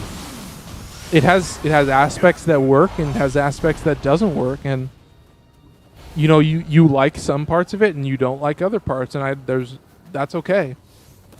But I think like Sekiro is a great example where the improvement doesn't happen on the stats side, it happens on the skill side. And like, for you to be good enough to beat Sword Saint Ishin, you have to have been improving for the entire game. And it's not just in the weapons you use, and it's not just in the shinobi tools, it's bigger than that. Oh my God, I'm gonna die. I need to grab the Scampus thing. Yes, I got a new Scampus. That's legendary. So like, you know, after I do this, you know, I'm going to pause. We're going to pause and we're going to take a look at all the stats and all the different things that we could be using right now. Oh God. Oh my god, is he gonna kill me? No, I'm okay. Okay. Yeah, we need to back off. We need to stay safe. I'm gonna buff. So I've never used the fists. So the fist is one of the new weapons that was released with the DLC. So when the DLC was released, they added 2 new weapons. They added the fists and they added the split staff. So I really want to try those guys. So I'm starting with the fists, and as you can see, I already have 7 points. So we're just kind of going through. I'm trying to go through at my own pace and do things steadily. But it's not difficult, right? Like, that's the benefit, is that this game was designed beautifully. This game, oh my god.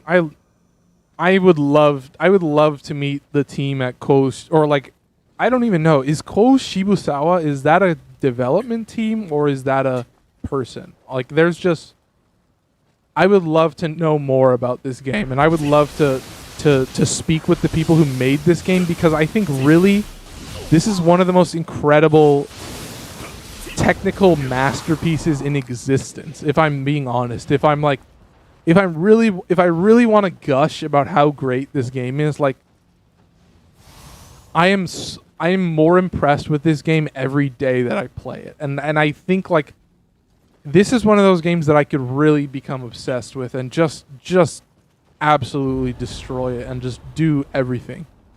And I love it because I know that in the end there will be a time when the content will be infinite, and I will just be able to do kind of a similar thing over and over again, and I'm okay.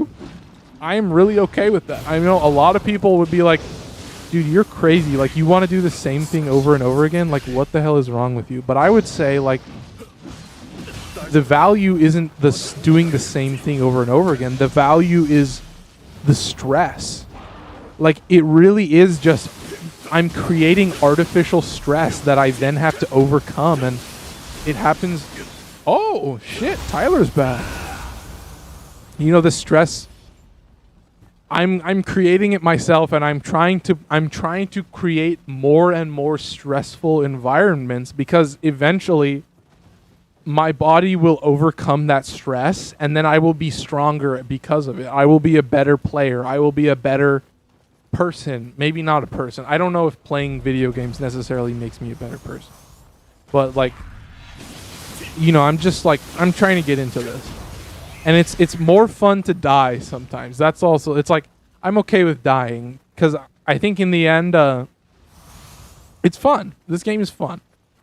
Right? Like, that's the most basic. That's literally as basic as it can possibly get, is like, this game is just fun as hell. It is just, like, so enjoyable.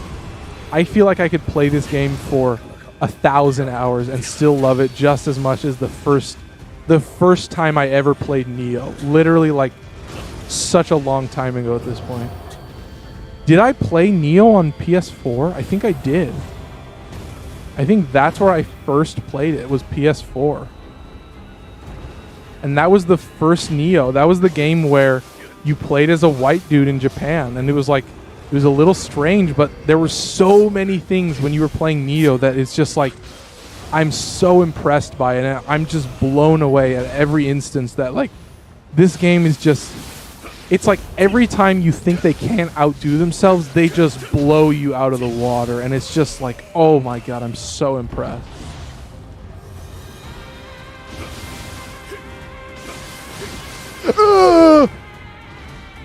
What? Just how it went with the Are you kidding me, Tyler? You already got her number? Oh my god, dude. See, that's hype.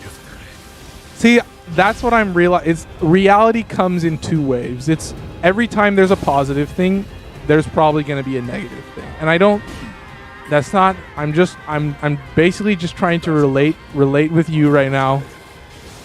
But it's kind of what I've seen, is that reality exists in a balance. It's always balanced, you know? I think for every good thing that you notice, then you're also going to notice something that's bad. And you're going to pick up on something that is hurtful. And it's like, that's just how the world works, right? Like, it's never 100% good all the time, you know? And I don't want to.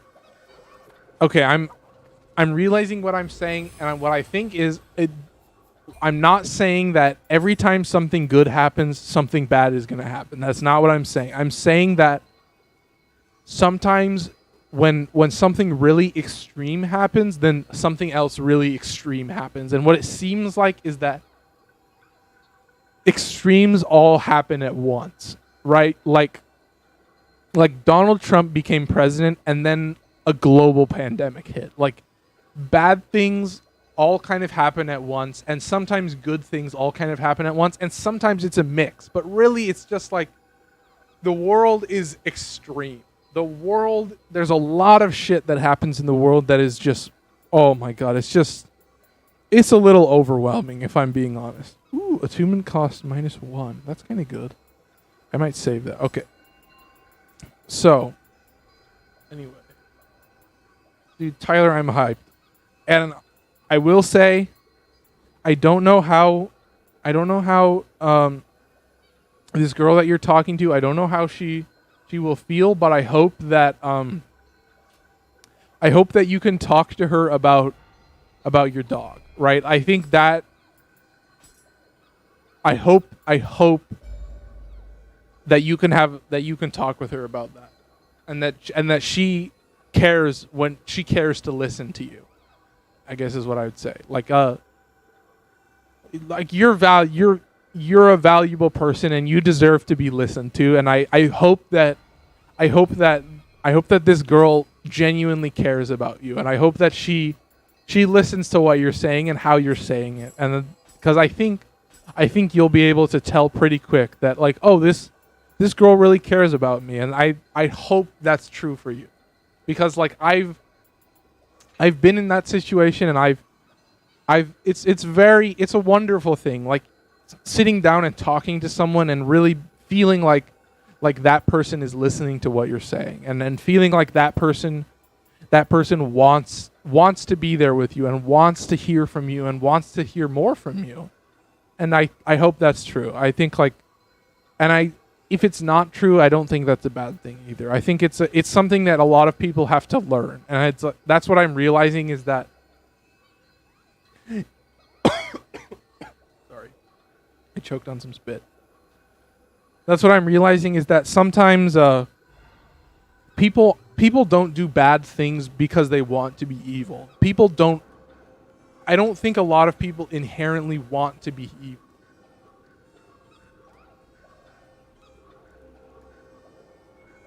I think what happens is a lot of people just they never learned how to be a good person. And I hope that's, I've talked with you, Tyler. I know that you've learned how to be a good person.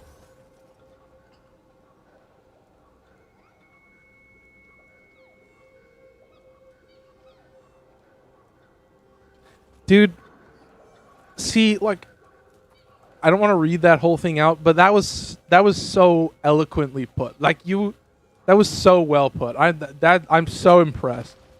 Like, you literally just broke it down. You broke it down like it was nothing. You have such a great understanding of how people work, and that's like, and you just crushed it. Like, I'm a little bit lost for words, because I'm just like, dude, you're wise beyond your years, Tyler. Like, you have a lot of value to yourself, and I hope that girl acknowledges that. That would be, because I think if she realizes that, then that's a game changer, dude. Like, if she thinks you're cool, if she thinks you're awesome, then, like, dude, you're home free. Because, like, what I found is that a lot of the things that men do, like, women think you're a loser for doing it. Like, I'm just being honest. Like if I told all the women that I wanted to date, if I told them about all the things that I did, I feel like a lot of the things they would be like, wow, you're kind of a loser. Like, you really do that? Like, they would talk like, oh, you really do that? You know, like that kind of phrase. And I think that's what you want to avoid, is like, you don't want a girl that's like surprised by you, or like or like weirded out by the things that, or just by like you being you. That would be a very tough thing to deal with. That would be heartbreaking. And I hope it doesn't happen. I just think, like, as a man, what I've found is that a lot of times women can be very cruel, and they can do things not knowing that they're being cruel, but they're really harmful, and they really do. It just hits different. What the hell? Dude, what is going on with my fists? Dude, do you see this? Are you looking at this? Like, these fists are going crazy. This cannot be. Oh my god, I got eaten. Jesus. Okay, we need to get some space. He's gonna do his attack. I need to heal. They show no sign of letting up. Okay, he's over there. I need to get him, and then I'll try and talk about what you were saying. Ah! My mind! Okay, let's do this. Okay, now let's just kill him. Yeah, I just think you learn a thing or two after having to endure as much as I have. Dude, like, you hit the nail on the head. Like, you know. You've lived a life. I can tell. It's pretty obvious, like, that you've lived an actual human life. That sounds strange, but I think when you interact with some people, you realize that they might not have lived a life. You know, their existence might have been a little bit, I don't want to say lesser, but it feels like lesser is the right word, where, like, they've just interacted with less aspects of reality than you have, or I have, or whoever is talking. And I think it's important. I'm glad that you're aware of it. I don't think you would be the type of person to be overly confident about that, but I think a lot of people do run the risk of feeling that way, where they feel like they've lived a life, but they've also lived a life that's better than other people, I think is what and I don't think that's a great... Possessed by Blue Dragon. Wow, that's kind of straight.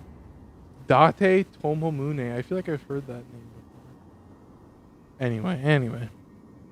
I think, like, yeah, you've lived a life. The thing that I will say is that I don't think any man is prepared for interacting with a woman who doesn't care about them. That's what I like.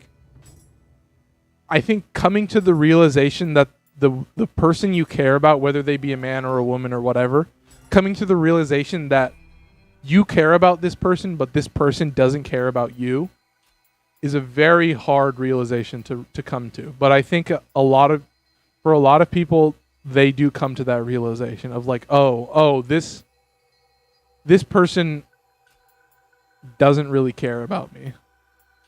You know, like, hang on, I'm trying to figure out what stats I need. Should we go strength? Okay, let's just go strength. But I hope that doesn't happen for you, right? Like, I'm sure it will come eventually. I'm sure you will interact with somebody that doesn't really care about you, and you will realize that at some point. But I hope it comes at a point when you can learn from that experience, and it's not purely a negative experience. Because I guess that's what I say, is that sometimes you want it to be a positive experience, but that's your end goal, is that it ends up being a positive experience. But that's not always possible sometimes. Anyway, let's look at this. We're at 55. We're coming to a close. I'm gonna do some of this, and then we're gonna look at our skills, and we're gonna call it good. Let's see, Blue Dragon. No, this is terrible, dude. Blue Dragon sucks.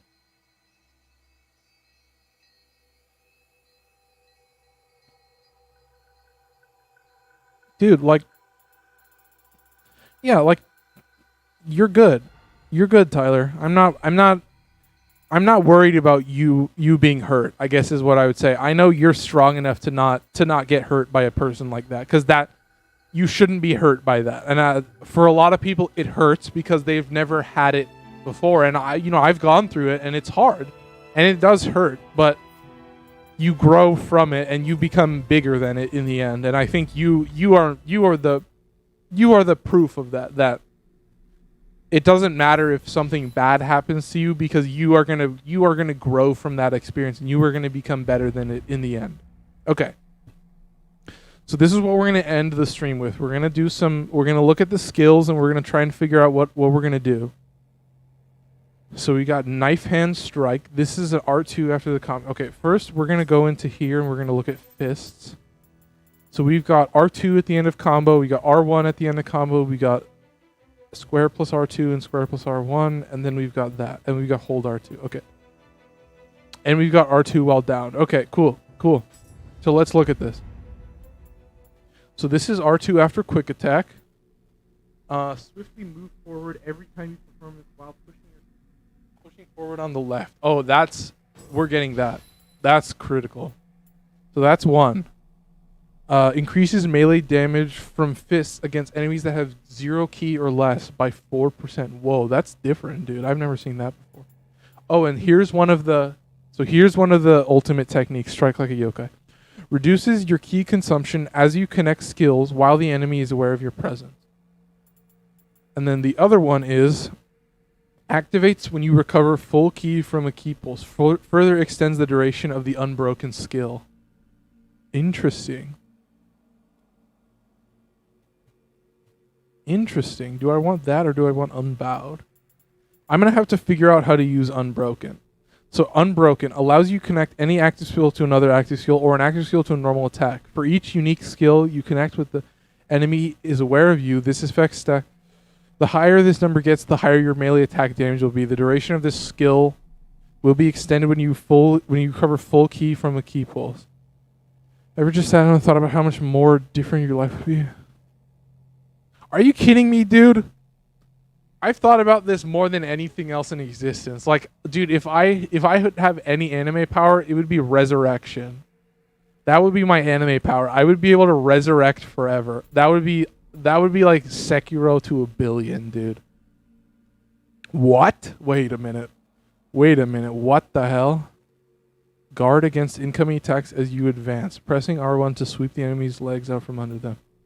Stomp. Increasing the power of your next active skill. Holy shit, dude. Yeah, like, dude. But, like, the problem is if every person had anime powers, then the world would collapse. Because, like, everyone would be so powerful and it would all go to their heads immediately. And they would just, like every human being would murder every other human being in an instant. After a normal attack, kick the enemy and leap into the air while performing a mighty punch. Press R1 after the attack to perform an additional kick while propelling yourself backward. Okay, let's see what that looks like. So you jump up, you slam down, and then you hit again, and you back off. Dude, that's legendary. Yeah, we're taking that. What else do we got? But would you want to resurrect and live forever? I mean, you would have to... I've thought about this. If I could have any superpower, it would be... I would resurrect myself, and I would always resurrect at 20 years old. So if I died, then I would always come back to life as a 20-year-old. So, like, if I turned 99, then I could just put a bullet in my head and then come back as a 20-year-old and then live another life and then literally be a different person and live a completely different existence. The only thing that would carry over, my consciousness would carry over. I would be the same person in the same body. I would just be older and I would have more experience, because then I would exist after the end of all things. And that's what I thought about, is like, I want to write a character that resurrects, and I want to write it in the right way, because I feel like if you can resurrect yourself, then your existence is fundamentally different from every other person's existence. Like, if you can resurrect yourself, moving in the direction of your input, that's rad. Like, if you can resurrect yourself, then your end goal is different. Like, if I could resurrect myself, then my goal would be to witness the end of reality. That would be it. Like, I would want to exist for so long that reality dies before I do. Hold R2 after performing the second stage of a strong attack to transition into defensive drop. What the fuck? Quickly drop to the ground, invading an incoming attack. Timing your rise from the ground to match your opponent's will both parry the attack and perform a counter strike. I don't like that. I'm not going to use that. That sounds... Oh, but there's more after this? Oh, press R2 while down or in defensive drop to rise while attacking. If you press R2 while pushing forward, You will rise and surge forward. Okay, so maybe I do actually have to use this skill. Huh. But that's in low stance, hold R2 after performing second stage of a strong attack. Do I even want to use this? God, I'm so confused. R1 after strong attack. Grab your opponent after performing a strong attack. Yeah, we're going to take this. Okay. Okay. Follow up a quick attack with a kick and an elbow strike. Let's see. Let's watch that again. I missed that. So that's just a fast, it just furthers the combo. Furthers it. Back up slightly to build enough force to propel yourself forward, striking the enemy. I kind of like that, dude. Anime called The Misfit of Demon King Academy. The main character is stronger than all gods and humans that exist because he can reincarnate and doesn't die from being killed. Yeah.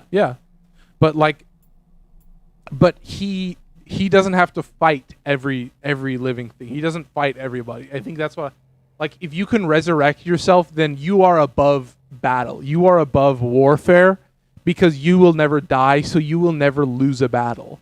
If you can resurrect yourself, then you can just come back right after you die, and then that your enemy's victory was pointless. So that's why you're the strongest being. But because you're the strongest being, then you have no reason to fight.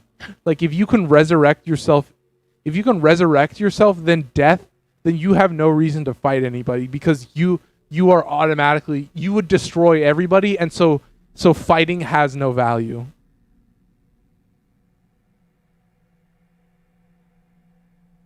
No, I already have an idea for the resurrection character. I know kind of when I want to put him in the story and what he's going to be like.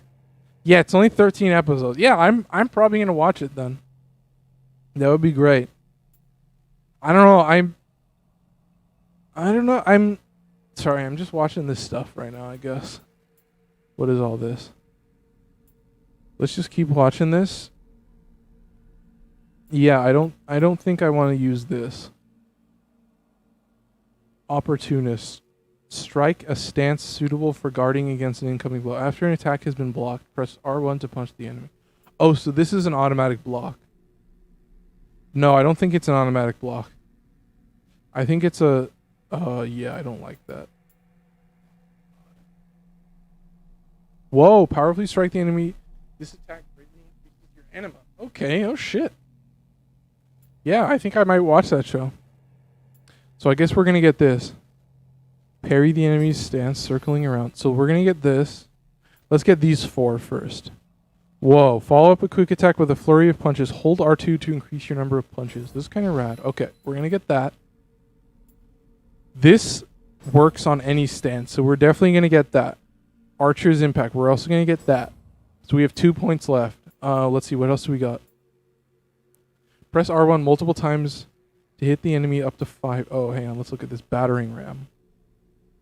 Follow up a strong attack with a swift body blow. If this attack fully depletes the enemy, keep the item spent fly. Yeah, dude, like...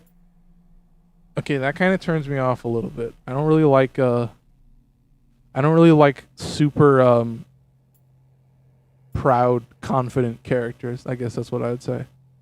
Expend all of your ki to unleash a mighty blow upon your enemy. Oh shit. Dude, that's crazy. Okay, we got a lot of moves. Stomp. Oh, we got Reckless Charge. Okay, I think I'm going to do Reckless Charge. Okay, let's get this. Okay, let's kind of look at this. Oh, I have one more point. Okay, hang on one second.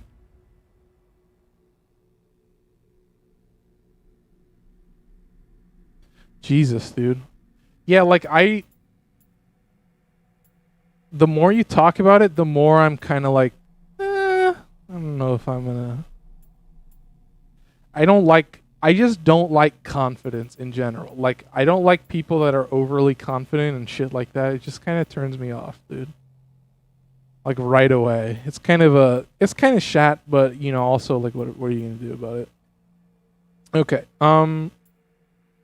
Yeah, I'll give it a watch. You know what? Eventually. That's what I'll say. I'll say eventually. Anyway, I'm getting distracted. The first 4 episodes.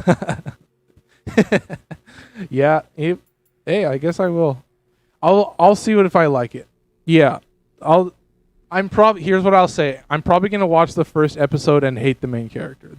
If I'm being honest, I'm probably gonna watch the first episode and like despise him immensely and then like never watch it again. Just like that's my snap judgment, having never watched it. So, maybe it's not 100% accurate, but that's what I'd say is you get a taste for it, yeah. But the way you've described it, it seems like it's already not really my cup of tea. Because I feel like resurrection and death is such a divine power that like the person or whoever has that power has to be beyond other people. That's what I would say is that's what I want to embody in a character that can resurrect themselves. Is a character that's beyond humanity, and they've ascended beyond the squabbles of normal existence because nothing has value to them, because they will exist beyond other things, so they are bigger than other things is kind of what I get at. That's kind of Shaz. I don't really like that.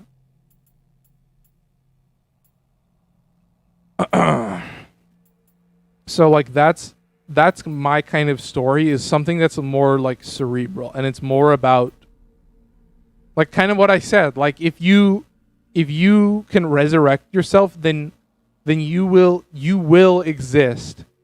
Unless you choose not to resurrect, then you will exist beyond all other living things, and like that you will permeate reality.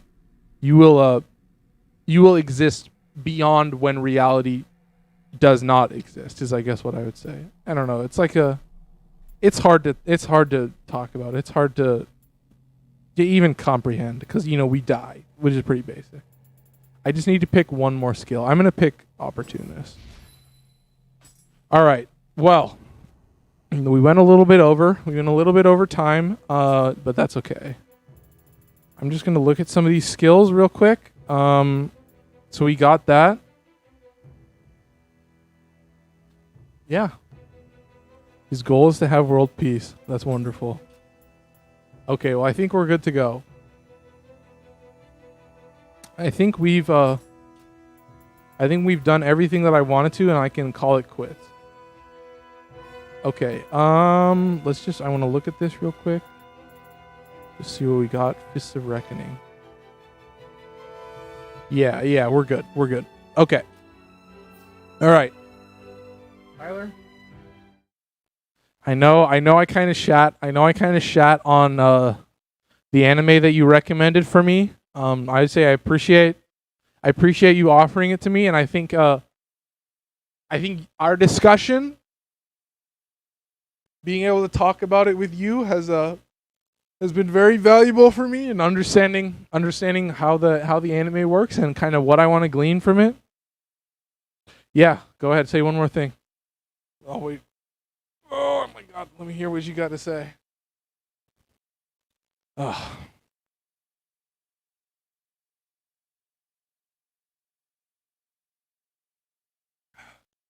Oh my gosh.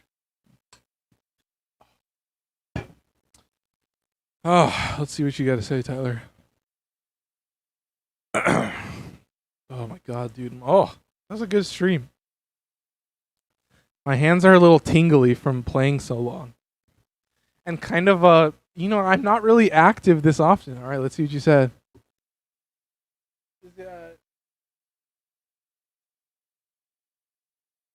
Oh.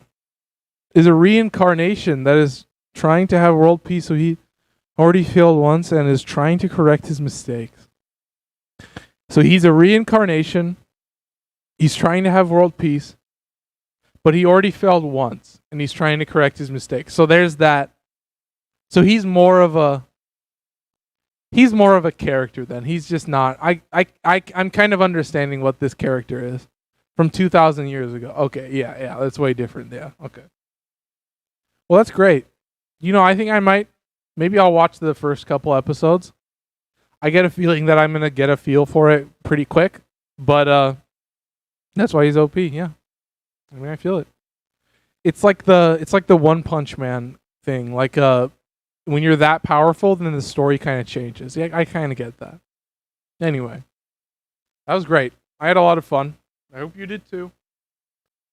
I hope you did too, person watching this in the future. You know, person who's now involved in this conversation that I'm having with Tyler from however long in the past this is. I hope you enjoyed it. Anyway, that's gonna be it for me. Hope you enjoyed. I'm feeling great. I'm happy to be back. I'm happy to be 21. I hope we got more great streams in the future. So stick around, I guess. That's all I got to say. Thank you guys. Take care. Bye-bye.